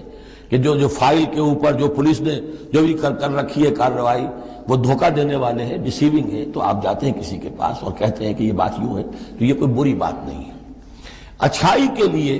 نیکی کے لیے، بھلائی کے لیے، خیر کے لیے، عدل کے لیے، انصاف کے لیے اگر سفارش کی جائے تو اس میں کوئی حرج نہیں، بلکہ اس سے اللہ تعالیٰ ثواب عطا فرمائے گا۔ من یشفع شفاعۃ حسنۃ، جو کوئی سفارش کرتا ہے اچھی، یکن لہ نصیب منہا، اسے اس میں سے بھی حصہ ملے گا، اس کی نیکی، اس کے اجر و ثواب میں سے اسے حصہ ملے گا۔ ومن یشفع شفاعۃ سیئۃ یکن لہ کفل منہا، اور کسی نے بری سفارش کی، غلط سفارش کی، جھوٹی کی، حقائق کو توڑا مروڑا، تو پھر اس کے جرم کے اندر جو جس کے لیے وہ سب کچھ کر رہا ہے وہ بھی شریک ہو گیا، اس کا برابر کا حصہ دار ہو گیا۔ واللہ وکان اللہ علی کل شیء مقیتا، اور یقیناً اللہ تعالی ہر شے پر قوت رکھنے والا ہے۔ ایک اور بات، معاشرے کے اندر گریٹنگز کا معاملہ ہوتا ہے، جب ملیں تو آپس میں کس طریقے سے کوئی سلام کریں، یا کیا گڈ مارننگ کہیں، کیا کہیں، صباح الخیر اور مساء الخیر کہیں، کیا کہیں، اس کا بھی اللہ تعالیٰ نے بتایا کہ اس کا قاعدہ کیا ہے۔ وَإِذَا حُيِّيتُم بِتَحِيَّةٍ فَحَيُّوا بِأَحْسَنَ مِنْهَا أَوْ رُدُّوهَا، جب تمہیں کوئی دعا دی جائے، اصل میں عربوں کے ہاں چونکہ یہ رواج تھا، حیاک اللہ حیاک اللہ حیاک اللہ، اللہ جو ہمارے ہاں سرائے کے علاقے میں حیاتی ہوئے، تمہاری عمر بڑھے، اللہ تعالیٰ عمر زیادہ کرے، تو یہ وہ انداز ان کا تھا کہ حیاک اللہ، تو اسی سے جو بھی گریٹنگز ہیں ان کے لیے لفظ تحیہ بن گیا ہے۔ اذا حییتم بتحیۃ، جب تمہیں کوئی دعا دی جائے تو پھر تم بھی دعا دو باحسن منہا، اس سے بہتر۔ السلام علیکم کے جواب میں السلام علیکم ورحمۃ اللہ اضافہ کر کے دیجئے، لوٹائیے۔ اور ردوہا، کم سے کم اتنی تو کرو کہ برابر جو ہے وہ بات اس کو لوٹا دو۔ ان اللہ کان علی کل شیء حسیبا، یقیناً اللہ تعالی ہر چیز کا حساب کرنے والا ہے۔ یہ چھوٹی چھوٹی چیزیں بھی جو ہیں ان کی بھی اہمیت ہے، آداب ہے۔ انسانی زندگی کے اندر اور معاشرتی زندگی میں حسن پیدا ہوتا ہے، اس سے آپس کی محبت پیدا ہوتی ہے۔ اللہ لا الہ الا ہو، اللہ وہ ہے کہ جس کے سوا کوئی معبود نہیں۔ لَيَجْمَعَنَّكُمْ إِلَىٰ يَوْمِ الْقِيَامَةِ لَا رَيْبَ فِيهِ، وہ لازماً جمع کرے گا تمہیں قیامت کے دن، جس میں کوئی شک نہیں۔ وَمَنْ أَصْدَقُ مِنَ اللَّهِ حَدِيثًا، اور اللہ سے بڑھ کر اپنی بات میں سچا کون ہوگا۔ اب یہ منافقین سے پھر اگلی بات شروع ہو رہی ہے، اور یہ ہے تیسری بات، ہجرت۔ وہ لوگ کہ جو قدرت رکھنے کے باوجود، مقدرت رکھنے کے باوجود ہجرت نہیں کر رہے تھے۔ یعنی ایک تو وہ ہے جو بیمار ہیں، بوڑھے ہیں، راستہ نہیں چل سکتے، راستہ انہیں آتا نہیں ہے، عورتیں ہیں، ان کا معاملہ تو پہلے آ چکا، ان کے لیے تو تمہیں قتال کرنا چاہیے تاکہ انہیں چھڑاؤ وہاں سے۔ ایک وہ ہے جو کہ اپنے ان کافر قبیلوں کے اندر، اپنی ان بستیوں کے اندر آرام سے رہ رہے ہیں، اور وہ ہجرت نہیں کر رہے، جبکہ ہجرت اب فرض کر دی گئی تھی۔ اور ہجرت فرض کیوں کر دی گئی تھی یہ بھی سمجھ لیجئے، اس لیے کہ جب حضور کی دعوت اور تحریک جو ہے وہ اس مرحلے میں آ گئی کہ اب قتال چاہیے، تو اب ظاہر بات ہے کہ جو اوفینسو لینا ہے باطل کے خلاف، جو اقدام کرنا ہے، تو جتنی بھی اویلیبل طاقت ہے اسے ایک مرکز پہ آنا ضروری ہے۔ اگر منتشر پڑے رہی طاقت ساری تو پھر یہ ہے کہ وہ آپ کی کامیابی کا امکان کم ہے۔ اب تو جتنی بھی آپ کو مین پاور اللہ نے فراہم کی ہے اب تک، اس سب کو بلاؤ ایک مرکز پہ ہو تاکہ پوری قوت کے ساتھ ایک جگہ سے فیصلہ کو اقدام کیا جا سکے۔ یہ اس کی حکمت ہے۔ تو جو ہجرت ہوئی تھی پہلے مکی دور میں، جو حبشہ کی تھی، وہ آپشنل تھی، وہ تو صرف اجازت تھی ہجرت کی، اس کا حکم نہیں تھا۔ ہجرت مدینہ کا حکم تھا۔ اب جو لوگ ہجرت نہیں کر رہے ان کا ذکر ہے، ان منافقوں کا کہ جو اس بنا پر منافق قرار پائے کہ وہ ہجرت نہیں کر رہے۔ فَمَا لَكُمْ فِي الْمُنَافِقِينَ فِئَتَيْنِ، اور تمہیں کیا ہو گیا ہے ایسے منافقوں کے بارے میں، یہ بات آگے واضح ہو جائے گی کہ کن منافقین کا تذکرہ ہے یہ۔ تم دو گروہوں میں تقسیم ہو گئے ہو، یعنی کچھ لوگ ان کی حمایت کرتے نہیں بھائی ٹھیک ہے کوئی بات نہیں، ان کے ساتھ کوئی نرمی ہونی چاہیے، آخر ایمان تو لائے تھے نا، اب نہیں ہجرت کر سکے۔ اور کچھ لوگ جو ہے وہ اللہ کے حکم کے معاملے میں سختی سے عمل کرنا چاہتے ہیں۔ تو اے مسلمانوں تمہیں کیا ہو گیا، ان کے بارے میں دو گروہوں میں کیوں تقسیم ہو گئے ہو؟ واللہ ارکسہم بما کسبوا، اللہ نے تو ان کے کرتوتوں کے سبب ان کو الٹ دیا، یعنی ان کا ہجرت نہ کرنا در حقیقت ثبوت ہے اس بات کا کہ ایمان سلب ہو گیا ان کا۔ ہاں کوئی مجبوری ہوتی، عذر ہوتی تو بات اور تھی۔ اتریدون ان تہدوا من اضل اللہ، کیا تم چاہتے ہو کہ ان کو ہدایت دے دو جن کی کہ گمراہی پر اللہ کی طرف سے مہر تصدیق ثبت ہو چکی ہے؟ وَمَن يُضْلِلِ اللَّهُ فَلَن تَجِدَ لَهُ سَبِيلًا، اور جس کی گمراہی پر اللہ کی طرف سے آخری مہر تصدیق ثبت ہو چکی ہو، پھر تم اس کے لیے کوئی راستہ نہ پاؤ گے۔ وَدُّوا لَوْ تَكْفُرُونَ كَمَا كَفَرُوا، یہ لوگ جو ان کے بارے میں نرمی کی باتیں کر رہے ہیں، بڑی چکنی چپڑی باتیں، یہ چاہتے ہیں کہ جیسے انہوں نے کفر کیا تم بھی کرو، فَتَكُونُونَ سَوَاءً، تاکہ تم برابر ہو جاؤ۔ بلی کی دم کٹ گئی، وہ چاہتی ہے سب بلیوں کی دمیں کٹ جائیں۔ فَلَا تَتَّخِذُوا مِنْهُمْ أَوْلِيَاءَ، تو اب ان کو اپنا دوست مت سمجھو، اپنا حمایتی مت جانو، حَتَّى يُهَاجِرُوا فِي سَبِيلِ اللَّهِ، جب تک کہ وہ ہجرت نہ کرے اللہ کی راہ میں۔ یہ گویا کہ اب لٹمس ٹیسٹ ہے ان کے ایمان کا، ہجرت نہیں کرتے تو گویا کہ مومن نہیں ہے، منافق ہے۔ وَإِن تَوَلَّوْا، اور اگر وہ پیٹ موڑ لیں، ہجرت نہ کریں، فَخُذُوهُمْ، پکڑو انہیں، وَاقْتُلُوهُمْ، قتل کرو انہیں، حیث وجدتموہ، جہاں پاؤ۔ یعنی پھر وہ کافروں کے حکم میں ہے، چاہے وہ کلمہ پڑھتے ہوں، لیکن اگر ہجرت نہیں کر رہے ہیں، جو ہجرت فرض کر دی گئی ہے ان پر، اگر وہ نہیں کر رہے ہیں تو گویا کہ وہ کافروں کے حق میں ہے، اسی کے حکم میں ہے، انہیں پکڑو، قتل کرو جہاں پاؤ۔ وَلَا تَتَّخِذُوا مِنْهُمْ وَلِيًّا وَلَا نَصِيرًا، ان میں سے کسی کو بھی اپنا ولی اور مددگار مت بناؤ۔ إِلَّا الَّذِينَ يَصِلُونَ إِلَىٰ قَوْمٍ، اب اس میں استثناء ہے، ایک ایسے قبیلے میں اس قسم کے منافق مسلمان موجود ہیں کہ جن سے آپ کی صلح ہے، قبیلے کی قبیلہ صلح، تو ظاہر بات ہے کہ اس صلح کو وہ صلح ان کو بھی کور کر رہی ہے جو اس میں ہے منافق۔ إِلَّا الَّذِينَ يَصِلُونَ إِلَىٰ قَوْمٍ بَيْنَكُمْ وَبَيْنَهُم مِيثَاقٌ، سوائے ان کے کہ جن کا تعلق ہو ایک ایسی قوم سے، ایسے قبیلے سے کہ جن کے اور تمہارے درمیان کوئی معاہدہ ہے، اور یا دوسری شکل کیا ہے، اور جاؤکم حسرت صدورہم، یا ایسے لوگ بھی ہوتے تھے جو آئے تمہارے پاس اور ان کے دل جو ہیں بڑے تھوڑے ہو گئے ہیں، تنگ ہو گئے ہیں، ان یقاتلوکم او یقاتلوا قومہم، ان میں اتنی جرت نہیں رہی ہے کہ وہ آپ کے ساتھ ہو کر اپنی قوم کے خلاف لڑے یا اپنی قوم کے ساتھ ہو کر آپ کے خلاف لڑے مسلمانوں۔ اب چونکہ انسانی معاشرے میں ہر سطح کے لوگ ہوتے ہیں اور ہر حال میں رہے ہیں، ہر دور میں رہے، ہر دور میں رہیں گے، تو یہ گویا کہ تو مینول آف ریولوشن ہے، ریولوشنری اسٹرگل کے اندر اس طرح کی سچویشنز آئیں گی، ہر قسم کے انسان ہوں گے۔ کچھ ایسے کمزور لوگ تھے وہ کہتے تھے بھائی ہمارے لیے لڑنا بھڑنا مشکل نہیں ہے، نہ مشکل ہے، نہ تو ہم اپنی قوم کے ساتھ ہو کر مسلمانوں سے لڑیں گے، نہ مسلمانوں کے ساتھ ہو کر اپنی قوم سے لڑیں گے۔ ان کے بارے میں بھی کہا کہ ان کو بھی دفع کرو، ان کو بھی قتل نہ کرو، ان کو بھی چھوڑ دو، ان کی بھی جاں بخشی کرو۔ تو دو استثناء آ رہے ہیں، ایک تو استثناء کن سے ہے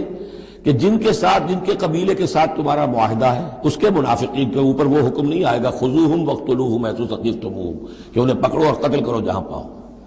دوسرے وہ ہے کہ جو یہ کہہ دیں کہ حضور ہمیں بس یہ قبول کر لیجئے، ہم نہ آپ کے ساتھ ہو کر اپنے قوم سے لڑ سکتے ہیں، یہ ہمت ہمارے اندر نہیں ہے، نہ یہ ہے کہ ہم وعدہ کرتے ہیں کہ آپ کے خلاف اپنی قوم کی کبھی مدد کریں گے۔ تو فرمایا وَلَوْ شَاءَ اللَّهُ، اگر اللہ چاہتا لَسَلَّطَكُمْ عَلَيْكُمْ فَلَقَاتَلُوكُمْ، یہ بھی تو ہو سکتا تھا کہ اللہ انہیں تمہارے خلاف مسلط کر دیتا اور وہ تمہارے خلاف قتال کرتے۔ فَإِنْ اعْتَزَلُوكُمْ فَلَمْ يُقَاتِلُوكُمْ، اب اگر انہوں نے تمہیں چھوڑ دیا اور تم سے جنگ نہیں کر رہے ہیں، وَأَلْقَوْا إِلَيْكُمُ السَّلَامَ، اور تمہاری طرف وہ صلح پیش کر رہے ہیں، فَمَا جَعَلَ اللَّهُ لَكُمْ عَلَيْهِمْ سَبِيلًا، تو ایسے لوگوں کے خلاف اقدام کرنے کی اللہ نے تمہیں اجازت نہیں دی ہے۔ تو سمجھتے جائیے اس بات کو کہ جو منافق ہیں ان میں سے عام قاعدہ یہ ہے کہ اب جو بھی اقدام ان کے خلاف ہوگا انہیں پکڑو اور قتل کرو، وہ کافروں کے حکم میں ہے اگر وہ ہجرت نہیں کر رہے۔ اللہ یہ نمبر ایک کہ ان کے قبیلے سے تمہارا معاہدہ ہے تو وہ کور کر جائے گا ان کو۔ دوسرا یہ کہ وہ آ کر اگر یہ کہہ دے کہ ہم نیوٹرل ہو جاتے ہیں بالکل، تب بھی انہیں چھوڑ دو۔ تیسرا ایک اور کیا، ستجدون آخرین، تم پاؤ گے ایک اور قسم کے لوگوں کو، یریدون ان یامنوکم و یامنوا قومہم، وہ بھی کہتے تو یہ چاہتے ہیں کہ تم سے بھی امن میں رہے، اپنی قوم سے بھی امن میں رہے، اس میں نہیں آنا چاہتے جھگڑے میں۔ کلما ردوا الی الفتنۃ ارکسوا فیہا، لیکن جب کہیں کوئی آزمائش کا وقت آتا ہے تو وہ اس کے اندر اونجھے ہو جاتے ہیں۔ جب دیکھتے ہیں کہ ہماری قوم کا پلڑا بھاری ہے تو مسلمانوں کے ساتھ جو ہے وہ جنگ کرنے کے لیے بھی تیار ہو جاتے ہیں کہ اب تو فتح ہماری ہونے والی ہے تو مال غنیمت میں سے ہمیں حصہ مل جائے گا۔ فَإِن لَمْ يَعْتَزِلُوكُمْ، تو ایسے لوگ اگر تم سے علیحدہ نہیں رہتے، باز نہیں رہتے تمہارے خلاف لڑنے سے، وَيُلْقُوا إِلَيْكُمُ السَّلَامَ، اور اگر تمہارے سامنے صلح پیش نہیں کرتے، وَيَكُفُّوا أَيْدِيَهُمْ، اور اپنے ہاتھ نہیں روکتے، فَخُذُوهُمْ، تو پکڑو انہیں، وَاقْتُلُوهُمْ، اور قتل کرو انہیں، حَيْثُ ثَقِفْتُمُوهُمْ، جہاں بھی کہیں پاؤ۔ یعنی اگر غداری انہوں نے کہی ہے، ایک وعدہ کیا تھا اس کے خلاف کیا ہے، تو پھر یہ وہ جو امان تھی وہ ختم ہو گئی۔ اولئک واولئکم جعلنا لکم علیہم سلطانا مبینا، ایسے لوگوں کے خلاف ہم نے تمہیں سند اور قوت عطا کر دی ہے کہ تم اس کے خلاف کھلا اقدام کر سکتے ہو۔ اب ایک اور معاشرتی مسئلہ آ رہا ہے، کیونکہ یہ جو اب چل رہی تھی، یوں سمجھیے نا کہ پورے عرب کے اندر اب تو بھٹی دہک گئی ہے، جنگیں ہو رہی ہیں، جگہ جگہ ہو رہی ہیں، مارکے ہو رہے ہیں۔ ہمارے پاس تاریخ میں جو لکھے آئے ہیں سیرت میں تو بڑے بڑے مارکے ہیں جن میں کہ حضور شریک رہے، لیکن یہ کہ یہ تو ایک چومکھی سی جنگ تھی جو چل رہی تھی مسلمان۔ اس سے آپ کو اندازہ ہو رہا ہے ان آیات سے کہ اصل سچویشن جو ہے وہاں کی سوشل سچویشن اور ٹرائبل جو ان کا معاشرہ تھا اس میں کیا کیا پرابلمز تھے۔ اب اس میں یہ ہے کہ فرض کیجئے کسی شخص نے کسی مسلمان کو مار دیا، لیکن یہ اس نے کہا کہ میں نے تو مارا نہیں، مجھے اتفاق سے میں نے تو تیر چلایا تھا کسی جانور پر، کسی ہرن پر لگ گیا، اس کو ہو سکتا ہے، یہ ممکن ہے۔ تو اب کسی مسلمان کا مسلمان کو قتل کرنا دو طرح کا ہے، قتل خطا اور قتل عمد، اس کا کیا حکم ہے؟ ما کان للمؤمن ان یقتل مؤمنا الا خطا، کسی مومن کے لیے یہ روا نہیں ہے کہ مومن کو قتل کرے مگر خطا کے طور پر، نشانہ چوک گیا، کسی کو جان لگا، اب گاڑی ہے ایکسیڈنٹ ہو گیا، آپ چلا رہے تھے، کوئی اس کے نیچے آ گیا مر گیا، آپ تو اسے مارنا نہیں چاہتے تھے۔ چنانچہ سعودی عرب میں یہ بھی اسی بد کے تحت یہ فیصلے ہوتے ہیں اس کے ایکسیڈنٹس کے، اس قانون قتل خطا کے تحت۔ وہ قانون کیا ہے؟ ومن قتل مومنا خطا، اور جو شخص کسی مومن کو قتل کر دے قتل خطا غلطی سے، فتحریر رقبۃ مومنۃ، تو ایک مسلمان غلام کی گردن کا آزاد کرانا، وَدِيَةٌ مُسَلَّمَةٌ إِلَىٰ أَهْلِهِ، اور دیت خون بہا اس مقتول کا اس کے گھر والوں کو ادا کرنا لازم ہے، إِلَّا أَن يَصَّدَّقُوا، الا یہ کہ وہ معاف کر دیں، خون بہا دینا ہوگا۔ یعنی قتل خطا کے بدلے میں آپ قتل نہیں کریں گے۔ قتل عمد کی جزا میں قتل ہے، لیکن یہ کہ قتل خطا میں قتل نہیں ہوگا۔ قتل کی جگہ کیا ہوگا؟ ایک تو خون بہا، اور نمبر دو یہ کہ یہ جو گناہ ہو گیا تم سے سرزد، اس کے لیے وہ گناہ کے اثر کو ختم کرنے کے لیے اللہ نے ایک حق اپنا رکھ دیا کہ ایک غلام کو آزاد کرو۔ فَإِن كَانَ مِن قَوْمٍ عَدُوٍّ لَكُمْ، اور اگر وہ مسلمان تھا ایک ایسے قبیلے سے کہ جو تمہارا دشمن قبیلہ ہے، تھا مسلمان اور تمہارے ہاتھوں مارا گیا ہے غلطی سے، وَهُوَ مُؤْمِنٌ، تھا وہ خود مومن، فَتَحْرِيرُ رَقَبَةٍ مُؤْمِنَةٍ، تو پھر صرف ایک مسلمان آزاد کا ایک گردن چھڑا دینا کافی ہوگا، کیونکہ کافر قبیلے کا آدمی تھا، اب اس کو اگر دیت دی جائے گی تو کافر کو پہنچ گئی، وہ تو اس کے گھر والے کافر ہیں، دیت یہاں معاف ہو گئی، لیکن یہ ہے کہ اس کو جو ایک غلام کو آزاد کرنا جو اللہ کا حق تھا وہ برقرار رہے گا۔ وَإِن كَانَ مِن قَوْمٍ بَيْنَكُمْ وَبَيْنَهُم مِيثَاقٌ، اور اگر وہ ہو ایسے قوم سے، ایسے قبیلے سے کہ تمہارے اور اس کے درمیان، اس کے قبیلے کے درمیان معاہدہ ہے، فَدِيَةٌ مُسَلَّمَةٌ، تو پھر وہی حکم آ جائے گا کہ دیت بھی دینی پڑے گی، حوالے کرنی ہوگی، اِلَىٰ أَهْلِهِ، اس کے گھر والوں کی طرف، اس کے وارثوں کو، وَتَحْرِيرُ رَقَبَةٍ مُؤْمِنَةٍ، اور ایک مومن کی گردن، ایک مومن جو ہے کہ جو مومن غلام ہو اس کا آزاد کرنا بھی ہوگا۔ فَمَن لَّمْ يَجِدْ، تو جو یہ نہ پائے، یعنی یہ جو اب دو حق ہو گئے، ایک ہے دیت، وہ تو مقتول کے جو ورثہ ہے ان کا ہے، اس میں تو معافی نہیں ہو سکتی،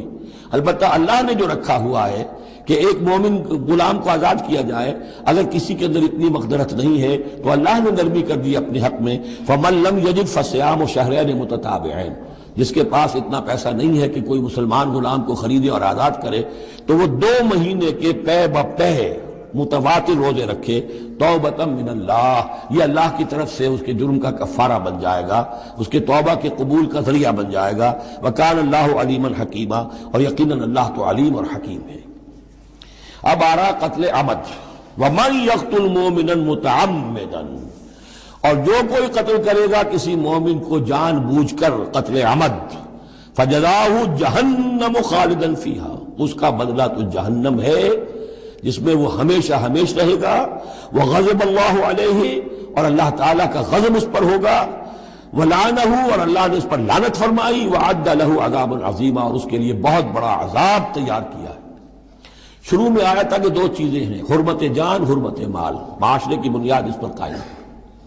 لہذا یہ کہ ایک مسلمان کا قتل کر دینا بھی اللہ کے ہاں کتنا بڑا ہے۔ آگے چل کر سورہ مائدہ میں اس سے بھی آگے آ گیا، فَكَأَنَّمَا قَتَلَ النَّاسَ جَمِيعًا، کسی ایک انسان کو ناحق قتل کر دینا بھی ایسے ہے جیسے کہ پوری نوع انسانی کو قتل کر دیا، اس لیے کہ تمدن کی جڑ کاٹ دی۔ اور اس سے اندازہ کیجئے ہمارے ہاں کتنا کچھ ایمان و اسلام ہے، یہ جان انسانی جو ہے کتنی سستی ہو چکی ہے، اور قتل عمد جس طریقے سے ہو رہا ہے، مچھر کی جان اور انسان کی جان ایک جیسی ہے۔ یا ایھا الذین آمنوا اذا ضربتم فی سبیل اللہ فتبینوا ولا تقولوا لمن القی الیکم السلام لست مؤمنا۔ اب اس آیت کو بھی آپ سمجھیں گے اسی پس منظر میں کہ یہ چومکھی جنگ چل رہی ہے، ہر جگہ ہو رہا ہے معاملہ، تو اس میں فرض کیجئے کہ کہیں کوئی مقابلہ ہوا، آپ نے سمجھا کہ یہ کافر آ رہا ہے، جب آپ اس کے قریب آئے، اسے مارنے لگے، قتل کرنے لگے، اس نے کلمہ پڑھ دیا میں تو مسلمان ہوں، اب کیا کریں گے؟ اس کا حکم دیا جا رہا ہے۔ یا ایھا الذین آمنوا اذا ضربتم فی سبیل اللہ، اہل ایمان جب تم اللہ کی راہ میں نکلو، فتبینوا، تو تحقیق کر لیا کرو، وَأَتَقُولُوا لِمَنْ أَلْقَى إِلَيْكُمُ السَّلَامَ، اور جو شخص بھی تمہارے سامنے اسلام پیش کرے یا سلام پیش کرے، اس کو یہ مت کہو کہ لست مومنا، کہ تم مومن نہیں ہو، تمہیں کیا معلوم؟ ایمان کا تعلق دل سے ہے، دنیا کا سارا معاملہ اس کے اسلام پر ہوگا۔ اگر وہ کلمہ شہادت پڑھ رہا ہے اور اپنے اسلام کا اظہار کر رہا ہے، you have to take him on his words۔ تو یہ معاملہ ہو گیا تھا حضرت اسامہ کے ساتھ۔ حضرت اسامہ کا ایک جنگ میں ایک کافر سے دو بدو مقابلہ ہوا،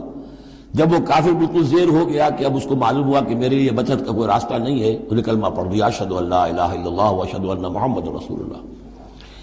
حضرت اسامہ نے وہی سمجھا جو کوئی بھی شخص سمجھتا کہ اس نے جان بچانے کے لیے ہیلا کیا ہے، بہانہ کیا ہے، اپنی تلوار نہیں روکی قتل کر دیا، لیکن دل میں خلش رہی۔ پھر آپ کے خود انہوں نے کہا یا حضور تک اطلاع پہنچی تو حضور ناراض ہوئے، اے اسامہ کیا کرو گے اس دن، کیا جواب دو گے جب وہ کلمہ شہادت تمہارے خلاف مدعی ہو کر آئے گا کہ میرے ہوتے ہوئے تلوار چلی اس کی۔ جب انہوں نے کہا کہ وہ تو جان بچانے کے لیے اس نے کیا، ہم نے فرمایا حلا شققت قلبہ، تو نے اس کا دل چیر کر کیوں نہیں دیکھ لیا کہ اس کے اندر ایمان ہے کہ نہیں ہے؟ اس قدر غصے کا اور غضب کا انداز، وہی بات کہی جا رہی ہے۔ یا ایھا الذین آمنوا اذا ضربتم فی سبیل اللہ فتبینوا ولا تقولوا لمن القی الیکم السلام لست مؤمنا تبتغون عرض الحیاۃ الدنیا۔ دیکھو تم دنیا کا سامان چاہتے ہو کہ اس کے پاس کوئی مال ہے، ہم اسے کافر قرار دیں، قتل کریں، مال غنیمت لے لیں گے۔ فعند اللہ مغانم کثیرہ، دل تھوڑا نہ کرو، اللہ کے ہاں بڑی غنیمتیں تمہارے لیے ہیں، تمہارے لیے بڑی بڑی مملکتوں کی غنیمتیں آنے والی ہیں، ان چھوٹی چھوٹی چیزوں کا اور اس کے اوپر اتنی حدود اللہ جو ہے اس سے آزادی نہ برتو۔ کذالک کنتم من قبل، دیکھو تم خود بھی تو پہلے ایسے ہی تھے، آخر ایک دور تم پر بھی تو گزرا ہے، تم سب بھی تو نو مسلم ہی ہو، ایک وقت میں تو تم میں سے ہر شخص کافر ہی تھا نا، مشرک تھا۔ کذالک کنتم من قبل، تو اتنی سمجھ لینا اللہ نے آپ کو توفیق دے دی، اللہ نے کلمہ شہادت آپ کو عطا کر دیا، رسول کی دعوت و تبلیغ سے جو ہے بہرہ مند ہونے کی توفیق دے دی، اللہ کا انعام مانو، لیکن یہ کہ اس طریقے سے لوگوں کے اس معاملے میں اتنی سخت روش اختیار نہ کرو۔ فمن اللہ علیکم، تو اللہ تعالیٰ نے تم پر بڑا احسان فرمایا ہے، فتبینوا، تو دیکھو تحقیق کر لیا کرو، ان اللہ کان بما تعملون خبیرا، اور جو کچھ تم کر رہے ہو اللہ اس سے باخبر ہے۔ لا يستوي القاعدون من المؤمنین غیر اولی الضرر والمجاہدون فی سبیل اللہ باموالہم وانفسہم۔ اس آیہ مبارکہ میں جہاد کا لفظ بمعنی قتال ہے،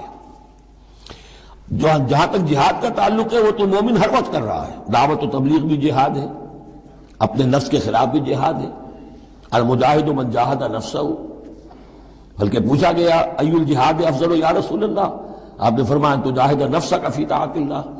اپنے نفس کے خلاف جہاد کرو، اسے اللہ کا مطیع بناؤ، یہ بھی جہاد ہے۔ تو جہاد کے بہت سے گوشے ہیں، لیکن قتال آخری منزل قتال ہے، اور یہ بھی ان تین جوڑوں میں سے ہے کہ جو ایک دوسرے کی جگہ پر الفاظ آ جاتے ہیں، مومن و مسلم، نبی اور رسول، جہاد اور قتال۔ لا یستوی القاعدون من المؤمنین، برابر نہیں ہے اہل ایمان میں سے بیٹھ رہنے والے، یعنی جو کہ قتال فی سبیل اللہ کے لیے نہیں نکلتے، غیر اولی الضرر، جبکہ ان کو کوئی عذر نہیں ہے، اگر کوئی اندھا ہے اور وہ نہیں نکل رہا کوئی حرج نہیں، کوئی لنگڑا ہے چل نہیں سکتا ہے وہ نہیں نکلتا کوئی حرج نہیں، یہ بعد میں آ جائے گا، لیکن جن کو کوئی ایسا عذر نہیں ہے پھر وہ بیٹھے رہے۔ اور یہ بھی نوٹ کر لیجئے کہ نفیر عام پہلی مرتبہ ہوئی ہے صرف غزوہ تبوک میں سن 9 ہجری میں جا کر، اس سے پہلے پرسویشن تھی، نکلو اللہ کی راہ میں، نکلو اللہ کی راہ میں، نکلو اللہ کی راہ میں، لازم ہر ایک کے لیے نہیں تھا، قتال فی سبیل اللہ آپشنل تھا، لہذا اس کے اوپر کسی سے نکیر بھی نہیں ہوتی تھی، نہیں گیا کوئی نہیں گیا ٹھیک ہے، لیکن پھر یہ کہ جو غزوہ تبوک میں نہیں گئے ان سے ایکسپلینیشن کال کی گئی، ان کو سزائیں بھی دی گئیں وغیرہ وغیرہ۔ تو اب چونکہ آپشنل تھا لہذا وہاں پر یہ تو نہیں کہا جا سکتا تھا کہ اب ان کو پکڑو اور ان کو سزا دو، لیکن یہ بتایا جا رہا ہے، اس لیے حرض المومنین کا لفظ آیا تھا کہ آپ پوری طرح اکسائیے ان کو، آمادہ کیجئے، لیکن ظاہر بات ہے کہ یہ اس میں ابھی آپشن ہے، لیکن برابر نہیں ہے وہ لوگ جو بیٹھ رہے ہیں اور جنہیں کوئی عذر نہیں، والمجاہدون فی سبیل اللہ باموالہم وانفسہم، اور وہ لوگ جو اللہ کی راہ میں جہاد کے لیے قتال کے لیے نکلے ہیں اپنی جانوں اور مال کے ساتھ۔ فضل اللہ المجاہدین باموالہم وانفسہم علی القاعدین درجہ، اللہ نے فضیلت دی ہے مجاہدین کو جو اپنے مال اور جان سے جہاد کرنے والے ہیں، بیٹھ رہنے والوں پر ایک بہت بڑا درجہ، درجتاً یہ جو تنکیر آئی ہے برائے تفخیم ہے، بہت بڑا درجہ۔ وَكُلًّا وَعَدَ اللَّهُ الْحُسْنَىٰ، اور چونکہ یہ فرض نہیں، نفیر عام نہیں، لہذا فرمایا گیا سب کے لیے اللہ کی طرف سے اچھا وعدہ ہے، جو نہیں نکلا چونکہ ابھی وہ فرض ہے نہیں، لازم کیا نہیں گیا ہے، تو ان کے لیے بھی اللہ تعالیٰ کی طرف سے اگر انہوں نے اتنی ہمت نہیں کی ہے، وہ کم تر مقام پر قانے ہو گئے تو ٹھیک ہے، لیکن اللہ تعالیٰ کی طرف سے ان کے اوپر کوئی گرفت نہیں ہوگی۔ وَكُلًّا وَعَدَ اللَّهُ الْحُسْنَىٰ وَفَضَّلَ اللَّهُ الْمُجَاهِدِينَ عَلَى الْقَاعِدِينَ أَجْرًا عَظِيمًا، لیکن فضیلت دی ہے اللہ تعالیٰ نے مجاہدین کو بیٹھ رہنے والوں پر اجر عظیم، درجات منہ ومغفرۃ ورحمہ، یہ درجات ہوں گے اللہ کی طرف سے اور اس کی طرف سے مغفرت اور رحمت، وکان اللہ غفور الرحیم، اور یقیناً اللہ تعالیٰ غفور الرحیم ہے۔ ان الذین توفاہم الملائکۃ ظالمی انفسہم، اب یہ آ گئے وہ لوگ کہ جو عذر کے بغیر وہ ہجرت نہیں کر رہے تھے، اپنے گھروں میں بیٹھے ہوئے اپنی قوم میں یا مکے میں۔ ان الذین توفاہم الملائکۃ ظالمی انفسہم، یقیناً وہ لوگ کہ جو وفات دیں گے انہیں فرشتے اس حال میں کہ وہ اپنی جانوں پر ظلم کر رہے تھے، یعنی ہجرت نہیں کی تھی انہوں نے، رسول کے حکم کی اطاعت نہیں کی تھی، آخر موت تو آنی ہے۔ تو جب فرشتے ان کی روح قبض کرتے ہیں، قالوا فیما کنتم، تو وہ ان سے کہتے ہیں یا کہیں گے یا آپ کس حال میں تھے؟ آپ نے ایمان کا دعویٰ کیا، محمد رسول اللہ نے ہجرت کا حکم دیا، کیا ہوا آپ کو؟ کیوں آپ نے ہجرت نہیں کی؟ قالوا كنا مستضعفین فی الارض، تو وہ کہیں گے ہمیں دبا لیا تھا لوگوں نے، ہم مجبور ہو گئے تھے، کیا کریں، ہم معذور تھے۔ قالوا الم تکن ارض اللہ واسعہ، وہ فرشتے کہیں گے کیا اللہ کی زمین واسع نہیں ہے، وسیع نہیں ہے، کھلی نہیں ہے، کشادہ نہیں ہے؟ فتہاجروا فیہا، کہ تم اس میں ہجرت کرتے۔ فاولئک مأواہم جہنم، تو یہ وہ لوگ ہیں جن کا ٹھکانہ جہنم ہے، وساءت مصیرا، اور وہ بہت بری جگہ ہے ٹھہرنے کی۔ الا المستضعفین من الرجال، ہاں ایسے لوگ جو واقعتاً جن کو اب چینز پہنا دی گئی ہوں، زنجیروں میں جکڑ کر جن کو کہ گھروں میں رکھا گیا، ان کا معاملہ ہو رہا ہے کہ جنہیں دبا دیا گیا ہو۔ مستضعفین من الرجال والنساء، اور عورتیں، ان کے لیے تنہا سفر کرنا، ایسے بھی عورتیں تھیں جن تنہا ہجرت کی ہے لیکن ہر ایک کے لیے تو نہیں۔ والولدان، اور بچے، لا یستطیعون حیلۃ، کہ نہ ان کے پاس کوئی تدبیر ہے، ولا یہتدون سبیلا، نہ وہ راستہ جانتے ہیں۔ فاولئک عسى اللہ ان یعفو عنہم، یہ وہ لوگ ہیں کہ اللہ تعالیٰ ان کو معاف فرمائے گا۔ اگر عذر تھا، مجبوری تھی، نہیں جا سکتے تھے، بچے ہیں، عورتیں، ان کے لیے کہا گیا تھا کہ ان کے لیے قتال فی سبیل اللہ کرو، انہیں جا کے چھڑاؤ۔ لیکن جو لوگ بغیر عذر کے وہاں بیٹھے ہوئے ہیں وہ منافق ہیں کٹر، ان سے تمہارا کوئی تعلق نہیں جب تک کہ وہ ہجرت نہ کریں، بلکہ وہ قتال کے معاملے میں بالکل کفار کے برابر ہیں۔ الا المستضعفین من الرجال والنساء والولدان لا يستطيعون حیلۃ ولا يهتدون سبیلا فاولئک عسى الله ان يعفو عنهم وكان الله عفوا غفورا، اور اللہ تعالیٰ بخشنے والا اور معاف فرمانے والا ہے۔ ومن يهاجر في سبيل الله، اور جو کوئی ہجرت کرے گا اللہ کی راہ میں، یجد فی الارض مراغما کثیرا وسعا، وہ زمین میں پائے گا کشادگی بہت بڑی اور وسعت۔ ان ارضی واسعۃ فإیایا فاعبدون، سورہ عنکبوت میں آپ پڑھیں گے، میری زمین بڑی کشادہ ہے، اگر یہاں اللہ کی بندگی نہیں کر سکتے تو کہیں اور چلے جاؤ۔ ومن یہاجر فی سبیل اللہ یجد فی الارض مراغما کثیرا وسعا ومن یخرج من بیتہ مہاجرا، اور اس کے ساتھ ساتھ یہ بھی سمجھ لو جو شخص اپنے گھر سے نکل کھڑا ہوا ہجرت کے لیے، الی اللہ ورسولہ، اللہ اور اس کے رسول کی طرف، دولت کے لیے نہیں۔ یہ حدیث نبوی جو ہے کہ ایک شخص وہ ہے جو ہجرت کرتا ہے کسی عورت سے نکاح کے لیے، ایک شخص وہ ہے جو دولت کے لیے کرتا ہے، وہ نہیں۔ فہجرتہم الی ما ہاجر الیہ، اس کی ہجرت اس میں شمار ہوگی۔ جس نے اللہ اور اس کے رسول کی طرف ہجرت کی خلوص نیت کے ساتھ، گھر سے نکل کھڑا ہوا، ثم یدرکہ الموت، پھر اسے موت نے آ لیا، وہ نہیں پہنچ سکا مدینہ منورہ، حضور کے قدموں تک رسائی نہیں ہو سکی، بمصطفیٰ برسا خیش راہ کے دی ہمعوس، اس تک نہیں ہو سکا، فقد وقع اجرہ علی اللہ، تو اس کا اجر اللہ کے ذمے ثابت ہو گیا۔ یعنی وہ نیت کر کے نکل آیا خلوص نیت کے ساتھ، اللہ اور اس کے رسول کے حکم سمجھ کر وہ نکل آیا ہے، دار الہجرت تک نہیں پہنچ پایا، درمیانی میں کہیں اس کی موت واقع ہو گئی، فقد وقع اجرہ علی اللہ، اللہ کے ذمے اس کا اجر جو ہے وہ اللہ کے ذمے ثابت ہے۔ وَكَانَ اللَّهُ غَفُورًا رَحِيمًا، اور یقیناً اللہ تعالیٰ غفور ہے، بخشنے والا، اور رحیم ہے، رحم فرمانے والا۔ وَإِذَا ضَرَبْتُمْ فِي الْأَرْضِ فَلَيْسَ عَلَيْكُمْ جُنَاحٌ أَن تَقْصُرُوا مِنَ الصَّلَاةِ صدق اللہ العظیم۔ اب یہ پھر کچھ شریعت کے احکام آ رہے ہیں، گویا کہ خطاب کا رخ پھر اب مسلمانوں کی طرف، اہل ایمان کی طرف، شریعت کے احکام، عبادات سے متعلق تفاصیل۔ اور اے مسلمانوں، جب تم زمین میں سفر کرو تو کوئی حرج نہیں ہے تم پر، کوئی گناہ نہیں ہے کہ تم کچھ کم کر لیا کرو نماز میں۔ ان خفتم ان یفتنکم الذین کفروا، اگر تمہیں اندیشہ ہو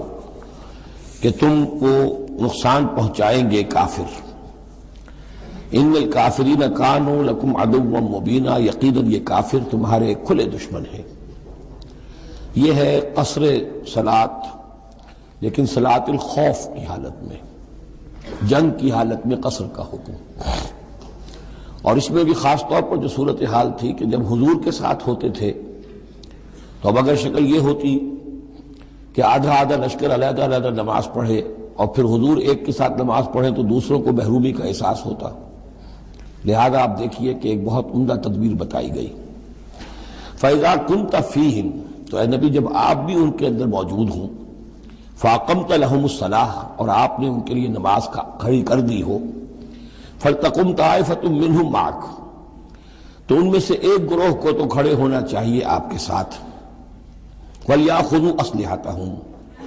اور جو دوسرے ہیں وہ اپنا اسلحہ لے کر وہ چاق و چوبند رہیں، فَإِذَا سَجَدُوا فَلْيَكُونُوا مِنْ وَرَائِكُمْ، تاکہ جب تم سجدہ کرو، جو حضور کے ساتھ نماز پڑھ رہے سجدے میں جائیں تو وہ دوسرا گروہ جو ہے جو نماز میں شریک نہیں ہے وہ ان کی حفاظت کرے، کھڑے رہیں ان کے پیچھے۔ وَلْتَأْتِ طَائِفَةٌ أُخْرَىٰ، اب اس کے بعد ہوتا کیا تھا کہ حضور نے ایک رکعت نماز پڑھا دی اور آپ بیٹھے رہے، دوسری رکعت کے لیے اٹھے نہیں، دوسری رکعت مسلمانوں نے خود ادا کر لی۔ اب جب انہوں نے سلام پھیر دیا چلے گئے تو جو پہلے جو تھے جو اس وقت تک شریک نہیں ہوئے تھے وہ حضور کے پیچھے آ گئے۔ اب حضور نے ایک رکعت اور پڑھی تو ان کی ایک رکعت حضور کے پیچھے ہو گئی، اس کے بعد حضور نے ایک رکعت کے بعد سلام پھیر دیا، انہوں نے پھر ایک رکعت اور ادا کر لی، اس طریقے سے کہ کوئی بھی حضور کی امامت کے شرف سے اور فضل سے محروم نہ رہے۔ فَإِذَا سَجَدُوا فَلْيَكُونُوا مِنْ وَرَائِكُمْ وَلْتَأْتِ طَائِفَةٌ أُخْرَىٰ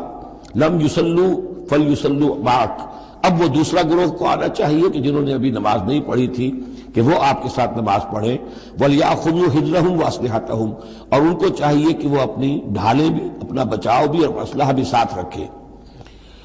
وَدَّ الَّذِينَ كَفَرُوا لَوْ تَغْفُلُونَ عَنْ أَسْلِحَتِكُمْ وَأَمْتِعَتِكُمْ، یہ کافر تو اسی طاق میں رہتے ہیں، اسی امید میں رہتے ہیں کہ تم جیسے ہی غافل ہو جاؤ، وَدَّ الَّذِينَ كَفَرُوا لَوْ تَغْفُلُونَ عَنْ أَسْلِحَتِكُمْ، اپنے اسلحہ سے غافل ہو جاؤ، وَأَمْتِعَتِكُمْ، اور اپنے مال و اسباب سے، فَيَمِيلُونَ عَلَيْكُمْ مَيْلَةً وَاحِدَةً، تو وہ تم پر ایک دم ٹوٹ پڑے حملے کے اندر۔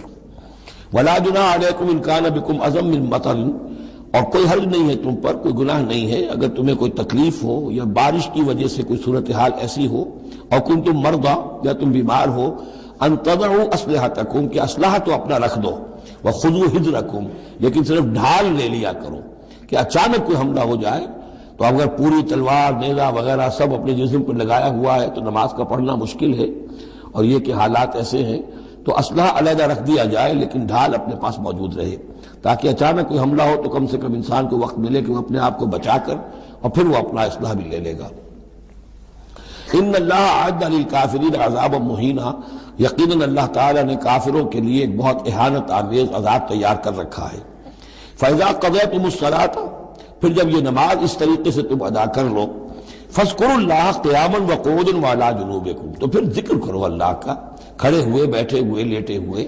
سواریوں پر چلتے ہوئے۔ وہ ذکر جو ہے وہ ذکر کثیر، وہ صرف نماز کے ساتھ نہیں ہے، بلکہ جیسے سورہ جمعہ میں آیا ہے کہ فَإِذَا قُضِيَتِ الصَّلَاةُ فَانتَشِرُوا فِي الْأَرْضِ وَابْتَغُوا مِن فَضْلِ اللَّهِ وَاذْكُرُوا اللَّهَ كَثِيرًا لَعَلَّكُمْ تُفْلِحُونَ، ہر حال میں جب تم اللہ کو یاد رکھو، اللہ کا ذکر کرتے رہو۔ ادعیہ معصورہ ہیں، اوراد معصورہ ہیں، اوراد مسنونہ ہیں، ان کے سے اپنی زبان کو اور اپنے ذہن کو اور قلب کو ایمان کے ساتھ تر و تازہ رکھو۔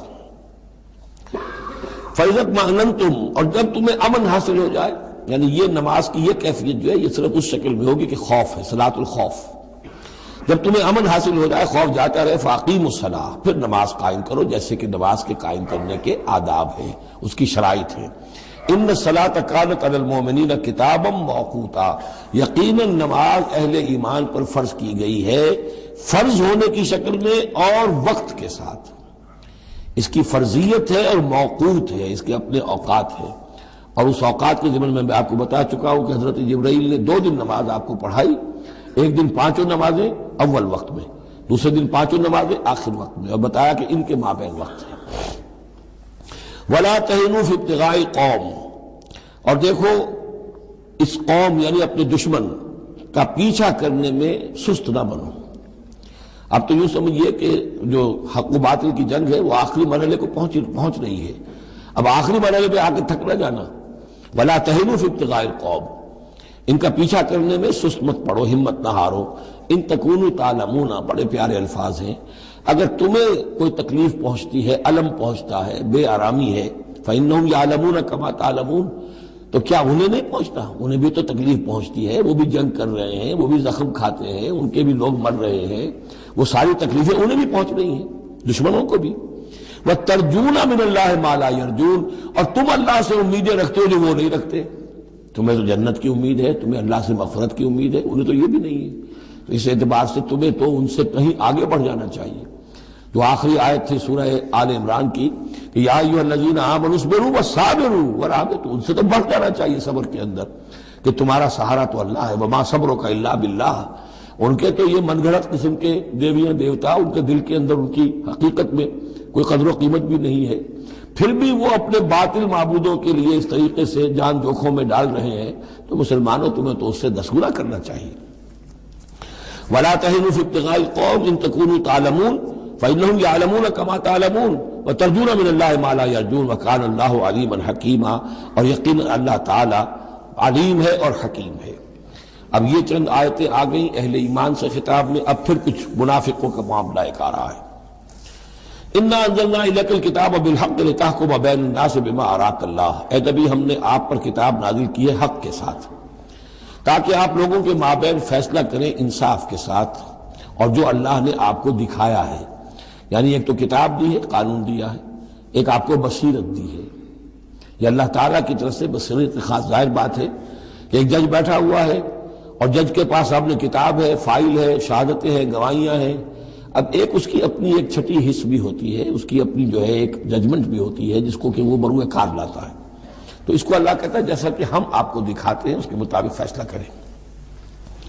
وَلَا تَكُن لِلْخَائِنِينَ خَصِيمًا، اور خیانت کرنے والوں کی طرف سے آپ نہ جھگڑیں، یعنی ان کی طرف سے وکالت نہ فرمائیں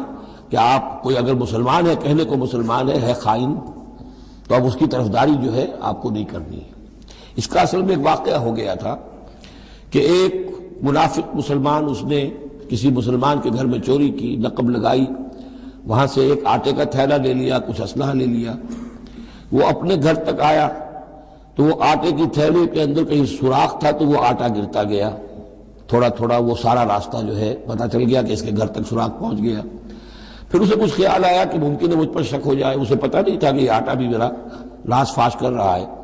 اس نے یہ کیا، اسی وقت جا کر ایک یہودی کے ہاں امانت رکھوا دیا، یہ سامان میری امانت ہے تمہارے پاس، لیکن وہاں بھی وہ نشان جو ہے آٹے کا وہاں بھی پہنچ گیا۔ اب اگلے روز جب تلاش ہوئی اور وہ آٹا جو گرا ہوا تھا راستے میں، اس کو دیکھ کر کھوج لگاتے ہوئے لوگ پہلے اس کے مکان پر پہنچے، اس نے صاف انکار کر دیا، تلاشی لے لی، چیز نکلی نہیں۔ اب انہوں نے دیکھا تو وہ آگے جا رہے ہیں نشان، وہ وہاں پہنچ گئے، یہودی کے ہاں برآمد ہو گیا۔ یہودی نے کہا ٹھیک ہے یہ مال ہے، یہ رات رکھے یہاں پر حفاظت کے لیے رکھ گیا تھا۔ اب یہاں پہ جھگڑا ہو گیا کہ اس کے جو قوم کے لوگ تھے، اس کے گھرانے کے لوگ، اس منافق مسلمان کے، ان کا نہیں یہ جھوٹ بولتا ہے، یہ یہودی چور ہے۔ اب وہ یہودی کا اور مسلمان جو منافق تھا اس کا مقدمہ تھا جو حضور کے سامنے آیا، اور پوری قوم، اس کا پورا گھرانہ جو ہے، وہ قبیلہ اس کا جو ہے وہ آ گیا شور مچاتے ہوئے اور قسمیں کھاتے ہوئے، ہمارا یہ آدمی تو بہت نیک ہے، اس پر خامخواہ یہ جھوٹا الزام لگ رہا ہے اور یہ ہے اور وہ ہے، یہاں تک کہ کچھ حضور کا دل بھی پسیجنے لگا اس شخص کے بارے میں۔ اس پر یہ آیت نازل ہوئی ہے، خیانت کرنے والے کی طرف سے آپ وکالت نہ کریں، اس کے سہارا نہ بنیں، اس کو مدد نہ پہنچائیں۔ وَلَا تَكُن لِلْخَائِنِينَ خَصِيمًا، اب خصیمہ بحث کرنے والا، لِلْخَائِنِينَ، عَلَى الْخَائِنِينَ ہوتا تو خائنوں کے خلاف، خائنوں کے حق میں آپ دلیل نہ دیں۔ وَاسْتَغْفِرِ اللَّهَ، اور یہ جو بھی آپ کی طبیعت میں نرمی پیدا کچھ ہو گئی تھی اس پر اللہ سے استغفار کیجئے۔ ان اللہ کان غفورا رحیما، یقیناً اللہ تعالیٰ بخشنے والا اور رحیم ہے۔ ولا تجادل عن الذین یختارون انفسهم، آپ مت جھگڑیے ان لوگوں کی طرف سے جنہوں نے کہ اپنے جانوں کے ساتھ خیانت کی ہے۔ اب ہم یہ امید لگائے بیٹھے حضور ہماری طرف سے شفاعت کریں گے، چاہے ہم نے بے ایمانیاں کی ہیں، حرام خوریاں کی ہیں، شریعت کی دجیاں بکھیری ہے، تو حضور گویا کہ ہماری شفاعت کریں گے۔ یہاں فرمایا جائے ولا تجادل عن الذین یختارون انفسهم، مت جھگڑیے آپ ان لوگوں کی طرف سے، ان کی طرف سے وکالت مت کیجیے۔ ان اللہ لا یحب من کان خوانا اثیما، اللہ تعالیٰ کو بالکل پسند نہیں ہے وہ لوگ کہ جو خوان ہوں، خیانت کرنے والے اور گناہ گار ہوں۔ یستخفون من الناس ولا یستخفون من اللہ، یہ لوگ شرماتے ہیں اور چھپتے ہیں لوگوں سے، اللہ سے نہیں چھپتے۔ وَهُوَ مَعَهُمْ إِذْ يُبَيِّتُونَ مَا لَا يَرْضَىٰ مِنَ الْقَوْلِ، حالانکہ جب یہ راتوں کو مشورے کرتے ہیں مسلمانوں کے خلاف، حضور کے خلاف، یہ منافقین کی بات آ رہی ہے تو اللہ تعالیٰ ان کے ساتھ موجود ہوتا ہے۔ اگر تو ایمان ان کا ہو اللہ پر تو انہیں معلوم ہو کہ اللہ سن رہا ہے ہماری بات۔ یہ مسلمانوں سے ڈرتے ہیں، خفیہ رکھتے ہیں اپنی باتوں کو، ان بدبختوں کو یہ خیال نہیں ہے کہ اللہ وہ تو ہر وقت ہمارے پاس موجود ہے۔ وَكَانَ اللَّهُ بِمَا يَعْمَلُونَ مُحِيطًا، اور جو کچھ وہ کر رہے ہیں اللہ اس کا احاطہ کیے ہوئے ہے، یعنی اس کی پکڑ سے یہ کہیں باہر نہیں نکل سکتے۔ ہاں انتم ہؤلاء جادلتم عنہم فی الحیات الدنیا، اب یہاں پہ اشارہ ہو رہا ہے وہ جو منافق مسلمان تھا، چور، اس کے جو گھرانے والے لوگ تھے کہ اے لوگوں تم نے دنیا کی زندگی میں تو ان کی طرف سے جھگڑا کر لیا، یہاں تک کہ حضور کو بھی بچلانے کی حد تک تم پہنچ گئے۔ وَمَن يُجَادِلُ اللَّهَ عَنْهُمْ يَوْمَ الْقِيَامَةِ، قیامت کے دن کون مجادلہ کرے گا اللہ سے؟ یہاں تم چھڑا بھی لو، حضور کو بھی فرض کیجئے، حضور نے فرمایا، یہ حدیث موجود ہے کہ میرے سامنے کوئی مقدمہ پیش ہوتا ہے تو کوئی ایک فریق زیادہ چرب زبان ہوتا ہے، اپنی بات کو پیش کرتا ہے اور میرے ہاں سے وہ غلط فیصلہ لے جاتا ہے۔ فرض کیجئے زمین کا کوئی ٹکڑا تھا اور میں نے غلط ڈگری اس کے حق میں دے دی، تو وہ سمجھ لے کہ چاہے میری عدالت سے ڈگری لے کر گیا ہے لیکن وہ جہنم کا ٹکڑا لے کر گیا ہے، زمین کا ٹکڑا لے کر نہیں گیا ہے۔ تو یہ تو معاملات ہیں کہ جو بھی عدل ہو رہا ہے، فیصلہ ہو رہا ہے، اس میں جو بھی کیسز ہیں، جو بھی گواہیاں ہو رہی ہیں، اس کے مطابق فیصلہ کر رہے ہیں۔ اب ہر وقت تو اللہ تعالیٰ کی طرف سے حضور صلی اللہ علیہ وسلم کے لیے ہر مرحلے پر تو نہیں تھا، جہاں اللہ ضروری محسوس کرتا تھا آپ کو متنبع فرما دیتا تھا۔ ہاں تم ہؤلاء، یہ تمہیں لوگ ہو، جادلتم عنہم فی الحیات الدنیا، تم نے بہت جھگڑا کیا ان کی طرف سے، اپنے ساتھی، اپنے رشتہ دار کی طرف سے دنیا کی زندگی میں۔ فمن یجادل اللہ عنہم یوم القیامہ، تو کون ہے جو اللہ سے جھگڑا کر سکے گا ان کی جانب سے قیامت کے دن؟ ام من یکون علیہم وکیلا، یا کون ہوگا جو اس کا کارساز بن سکے گا، ان کا وکیل بن سکے گا؟ وَمَن يَعْمَلْ سُوءًا أَوْ يَظْلِمْ نَفْسَهُ، اور جو کوئی بری حرکت کرے گا یا اپنے اوپر ظلم ڈھائے گا، ثم يستغفر اللہ، اور پھر اللہ سے استغفار کرے گا، یجد اللہ غفور الرحیم، وہ اللہ کو پائے گا غفور الرحیم۔ سیدھی روش سے غلطی ہو گئی، خطا ہو گئی، مان لو، جو دنیاوی سزا ہے وہ بھگت لو، اللہ سے استغفار کرو، آخرت کی سزا سے چھٹکارا مل جائے۔ اب اس سے بھی آگے ہے معاملہ، وَمَن يَكْسِبْ إِثْمًا فَإِنَّمَا يَكْسِبُهُ عَلَى نَفْسِهِ، جو کوئی بھی کوئی گناہ کماتا ہے وہ اپنی جان پر وبال لیتا ہے۔ وَكَانَ اللَّهُ عَلِيمًا حَكِيمًا، اللہ تعالیٰ علیم اور حکیم ہے۔ وَمَن يَكْسِبْ خَطِيئَةً أَوْ إِثْمًا ثُمَّ يَرْمِ بِهِ بَرِيئًا، اور یہ معاملہ تو بہت بڑھ کر ہے کہ کسی نے کوئی گناہ کمایا، کوئی خطا کی، کوئی غلطی کی، کوئی جرم کیا، پھر اس کی تہمت لگا دی ایسے شخص پر جو بری ہے۔ یہودی تو بری تھا، اس کو سزا دلوانے کے لیے سب تل گئے۔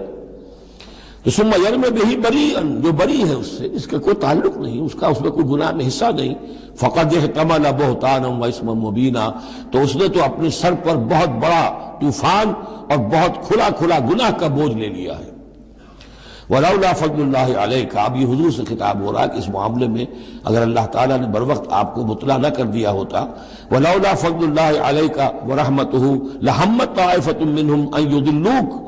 تو ان میں سے ایک گروہ ان منافقین میں سے وہ تو اس کے اوپر تل گیا تھا کہ آپ کو گمراہ کر دے، یعنی آپ سے غلط فیصلہ کروا لے،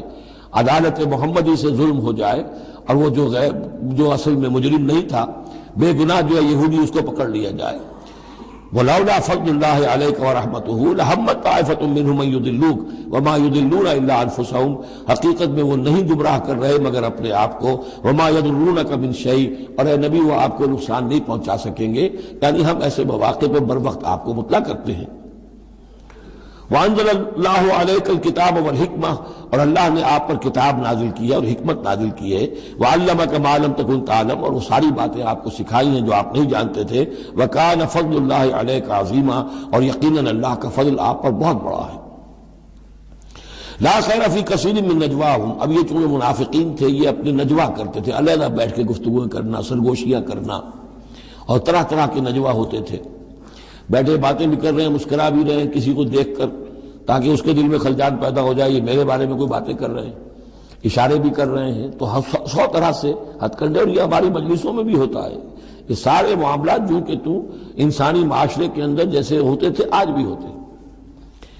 لا خیر فی کثیر من نجواہم، یہ جو نجوا کرتے ہیں، سرگوشیاں کرتے ہیں، ان میں سے اکثر میں کوئی خیر نہیں ہے۔ الا من امر بصدقۃ، ہاں ایک بات ہو سکتی ہے، خاموشی سے کسی کو علیحدگی میں لے جا کر کسی صدقے کی اس کو تلقین کی جائے کہ بھائی دیکھو تمہیں اللہ نے غنی کیا ہے، یہ محتاج ہے میں جانتا ہوں، تو علیحدگی بجائے اس کے کہ پبلک میں اس سے بات کرو، اسے عدد جا کے سمجھاؤ، یہ اچھی بات ہے۔ او معروف، یا کسی اور نیکی کا حکم دے، او اصلاح بین الناس، یا لوگوں کے معاملات کو درست کرنے کے لیے، دو بھائی جھگڑ پڑے ہیں تو کرنا پڑتا ہے یہ کہ ایک سے جا کر بات سنیے، پھر اس کی بات جو ہے اس کو اچھی شکل میں پیش کیجئے دوسرے بھائی کے پاس کہ آپ کو مغالطہ ہوا، انہوں نے یہ بات یوں نہیں کہی تھی یوں کہی تھی۔ اس طریقے سے جو بھی کوئی ہو رہا ہو علیحدہ علیحدہ خفیہ گفتگو، تو اس میں کوئی حرج نہیں ہے۔ وَمَن يَفْعَلْ ذَلِكَ ابْتِغَاءَ مَرْضَاتِ اللَّهِ، جو شخص اس طرح کا نجوا کرے گا، اس طرح کی سرگوشی کرے گا اللہ تعالیٰ کی رضا جوئی کے لیے، فَسَوْفَ نُؤْتِيهِ أَجْرًا عَظِيمًا، ان کو تو ہم اللہ تعالیٰ جو ہے ہم دیں گے بہت بڑا اجر۔ وَمَن يُشَاقِقِ الرَّسُولَ، اور جو رسول کی مخالفت پر تلا ہوا ہے، یہ نجوا کر رہا ہے مخالفت میں، سازشیں، سرگوشیاں، بھڑکا رہا لوگوں کو، دیکھو جی یہ کر دیا، یہ کر دیا، اپنے لوگوں کے لیے یہ کر دیا۔ غزوہ حنین میں ہوا، غزوہ حنین میں چونکہ بہت سے مسلمان وہ تھے مکے کے جو اسی وقت ایمان لائے تھے فتح مکہ کے بعد، اب بہت شریک تھے وہ اس جنگ کے اندر حنین میں، مال غنیمت میں حضور نے ان کی دلجوئی کے لیے جسے تالیف قلب کہتے ہیں ذرا زیادہ مال دے دیا، اس پر لوگوں نے شور مچا دیا۔ دیکھو جی اب وقت جب کڑے وقت تھے، مشکل وقت تھے تو ہم، اب جب یہ اچھا وقت آیا ہے تو اپنے رشتہ دار یاد آ گئے۔ مکے والے ظاہر بات رشتہ دار تو تھے، بات تو غلط نہیں ہے، قبیلہ تھا قریش کا۔ یہ 100 طرح کی باتیں جو آج ہوتی ہیں وہی ہوتی تھی ہمیشہ، یہ انسان کی فطرت جو ہے اس میں کوئی تغیر و تبدل نہیں ہوا ہے۔ وَمَن يُشَاقِقِ الرَّسُولَ مِن بَعْدِ مَا تَبَيَّنَ لَهُ الْهُدَىٰ، اور جو رسول کی مخالفت پر تل گیا اس کے بعد کہ اس پر ہدایت واضح ہو چکی، وَيَتَّبِعْ غَيْرَ سَبِيلِ الْمُؤْمِنِينَ، اور وہ اہل ایمان کے راستے کے سوا کوئی راستہ اختیار کرے، نُوَلِّهِ مَا تَوَلَّىٰ، ہم بھی اسی کی طرف اس کا رخ کر دیتے ہیں جو رخ اس نے اختیار کر لیا ہو، وَنُصْلِهِ جہنم، اور ہم اسے پہنچائیں گے جہنم میں، وَسَاءَتْ مَصِيرًا، اور وہ بہت بری جگہ ہے جانے کی اور لوٹنے کی۔ یہ آیت بڑی اہم ہے اس اعتبار سے کہ امام شافعی رحمۃ اللہ علیہ یہ کہتے ہیں کہ میں نے اجماع کا جو معاملہ ہے قرآن مجید سے تلاش کرنے کی کوشش کی اور مجھے نہیں ملا۔ یعنی اللہ کے اطاعت یہ تو ٹھیک ہے، جو قرآن میں آیا ہے وہ قانون کا ایک سورس ہے، حضور کا فرمان، حضور کی سنت سورس ہے، اسی طرح اجتہاد وہ بھی سمجھ میں آ گیا۔ یہ اجماع کس شے کا نام ہے؟ قرآن میں کہیں ذکر نہیں آیا۔ تو کہتے ہیں کہ میں نے 300 مرتبہ پورا قرآن پڑھا شروع سے آخر تک، صرف اس ایک مسئلے کو سامنے رکھ کر کہ مجھے اجماع کے لیے کوئی دلیل قرآن سے ملے۔ تب اس آیت پر آ کر 301ویں مرتبہ پہ نگاہ جمی، وَيَتَّبِعْ غَيْرَ سَبِيلِ الْمُؤْمِنِينَ، یعنی گویا کہ اہل ایمان کا جو راستہ ہے جس پر اجماع ہو گیا اہل ایمان کا، یہ خود اپنی جگہ ایک بہت بڑی سند ہے، اس لیے کہ حضور نے فرمایا میری امت ضلالت پر کبھی جمع نہیں ہوگی۔ تو جن چیز پر اجماع ہو جائے وہ گویا کہ وہ خود اپنی جگہ پر وہ اس کو ایک حیثیت حاصل ہو جاتی ہے، اوتھینٹسٹی۔ ان اللہ لا یغفر ان یشرک بہ، دوبارہ پھر وہ آیت آ گئی، اللہ تعالیٰ ہرگز نہیں بخشے گا اسے کہ اس کے ساتھ شرک کیا جائے، ویغفر ما دون ذلک، اور بخش دے گا اس کے سوا جو کچھ ہے اس سے کمتر ہے، لمن یشاء، جس کو چاہے گا، یہ بھی کوئی فری لائسنس نہیں۔ ومن یشرک باللہ فقد ضل ضلالا بعیدا، اور جو شرک کرتا ہے اللہ کے ساتھ تو وہ تو پھر گمراہ ہو گیا اور گمراہی میں بھی بہت دور نکل گیا۔ ان یدعون من دونہ الا اناثا، اب یہاں گویا کہ پہلی مرتبہ آپ دیکھ رہے ہیں کہ وہ مشرکین مکہ کی بات بھی ہو رہی ہے، نہیں پکار رہے اللہ کے سوا مگر مؤنث کو، عورتوں کو، اس لیے کہ ان کی دیویاں جو ہیں لات، عزا، منات، لات الہ کی مؤنث ہے، لات، لا اور لات، اور عزا العزیز کا مؤنث ہے، العزیز، العزا، منات، یہ سب جو ہے فیمینن نیمز ہیں۔ ان یدعون من دونہ الا اناثا، نہیں پکار رہے وہ مگر یہ فیمیل ڈیٹیز کو، وَإِن يَدْعُونَ إِلَّا شَيْطَانًا مَرِيدًا، اور نہیں پکار رہے یہ مگر در حقیقت شیطان کو پکار رہے ہیں۔ لات کا کوئی وجود نہیں، منات کا کوئی وجود نہیں، ہاں شیطان ضرور ہے جو ان کی پکار سن رہا ہے۔ لعنہ اللہ، اللہ نے اس پر لعنت فرما دی ہے، وقال، اور اس نے بھی یہ کہا ہے، لَأَتَّخِذَنَّ مِنْ عِبَادِكَ نَصِيبًا مَفْرُوضًا، اے اللہ میں تیرے بندوں میں سے ایک تو مقرر حصہ تو لے کر ہی چھوڑوں گا، مجھ کو تو اپنے ساتھ جہنم میں پہنچاؤں گا۔ ہم تو ڈوبے ہیں صنم، ان کو بھی لے ڈوبیں گے، ان کو بھی ہم نے چھوڑنا نہیں ہے۔ لعنہ اللہ وقال لَأَتَّخِذَنَّ مِنْ عِبَادِكَ نَصِيبًا مَفْرُوضًا وَلَأُضِلَّنَّهُمْ، میں تو لازماً ان کو بہکاؤں گا، وَلَأُمَنِّيَنَّهُمْ، ان کے دلوں میں بڑی امیدوں کے چراغ روشن کروں گا، بڑے برائٹ کیریئرز ہیں، اس میں بڑی بڑی تمنائیں ہیں، آرزویں ہیں، لگے رہو اسی کام کے اندر۔ پھر امانیہ ہیں، اللہ بخشی دے گا، اللہ ہم تو اللہ کے رسول کے امتی ہیں، ہمیں خوف کس بات کا ہے، ہم تو اللہ کے بیٹے ہیں، اس کے بڑے چہیتے ہیں، ہمیں کس کا خوف ہے۔ اور پھر یہ کہ امیدیں بڑی بڑی، طول عمل جس کو کہتے ہیں، دنیا کے لمبے لمبے منصوبے۔ وَلَأُضِلَّنَّهُمْ وَلَأُمَنِّيَنَّهُمْ وَلَآمُرَنَّهُمْ، اور میں انہیں حکم دوں گا، فَلَيُبَتِّكُنَّ آذَانَ الْأَنْعَامِ، پھر میرے حکم سے یہ چوپایوں کے کان چیر دیں گے۔ تو میں بتا چکا ہوں سورہ انعام میں یہ باتیں ساری آئیں گی، فلاں کے نام پر ایک اونٹ کو اس کے کان چیر کر جو ہے آزاد کر دیا، اب اسے کوئی چھیڑ نہیں سکتا، اس کا گوشت نہیں کھایا جا سکتا، اس پر سواری نہیں ہو سکتی، فلاں بت کے یا فلاں ڈیٹی کے نام پر اس کو جو ہے چھوڑ دیا گیا ہے۔ وَلَآمُرَنَّهُمْ، اور میں پھر انہیں حکم دوں گا، فَلَا يُغَيِّرُنَّ خَلْقَ اللَّهِ، وہ اللہ کے خلق میں تبدیلی کریں گے۔ اب جو کچھ آپ دیکھ رہے ہیں کہ مردوں میں عورتوں کے سے انداز، عورتوں میں مردوں کے سے انداز اختیار کرنا، یہ سارا جو کچھ ہو رہا ہے اور اب جو ہو رہا ہے وہ تو یہ سمجھیے جینیٹکس جو ہے، اور اس میں اللہ کی تخلیق میں اب انسان اس جگہ پہنچ گیا ہے کہ وہ اپنا اختیار استعمال کر رہا ہے۔ اللہ کی تخلیق، اس کی سپیشیز بنائی ہوئی، اس کی جینز، اب انسان جو ہے اس کے ذریعے سے وہ سارا معاملہ جو آج پہنچا ہوا ہے بڑے ایک عجیب حد تک پہنچ گیا ہے کہ اللہ کی بنائی ہوئی چیزوں کے اندر تغیر و تبدل کیا جائے۔ وَمَنْ يَتَّخِذِ الشَّيْطَانَ وَلِيًّا مِّن دُونِ اللَّهِ فَقَدْ خَسِرَ خُسْرَانًا مُبِينًا، اور جس شخص نے بھی اللہ کو چھوڑ کر شیطان کو اپنا ولی بنا لیا، فَقَدْ خَسِرَ خُسْرَانًا مُبِينًا، تو وہ تو بہت کھلے خسارے میں اور تباہی میں مبتلا ہو گیا۔ یعدہم ویمنیہم، وہ ان سے وعدے بھی کرتا ہے، انہیں امیدیں بھی دلاتا ہے، شیطان جس کو ہم کہتے ہیں سبز باغ دکھاتا ہے۔ وما یعدہم الشیطان الا غرورا، اور نہیں وعدہ کرتا ان سے شیطان مگر دھوکے کا، وہ اپنے کسی وعدے کو پورا نہیں کر سکتا۔ اولئک مأواہم جہنم، یہ وہ لوگ ہیں کہ جن کا ٹھکانہ جہنم ہے، ولا یجدون عنہا محیصا، اور پھر وہ وہاں سے فرار کی کوئی جگہ نہیں پائیں گے، وہاں سے بھاگنے کا کوئی راستہ نہیں پائیں گے۔ والذین آمنوا، وہی سائملٹینیس کنٹراسٹ، اب دوسرے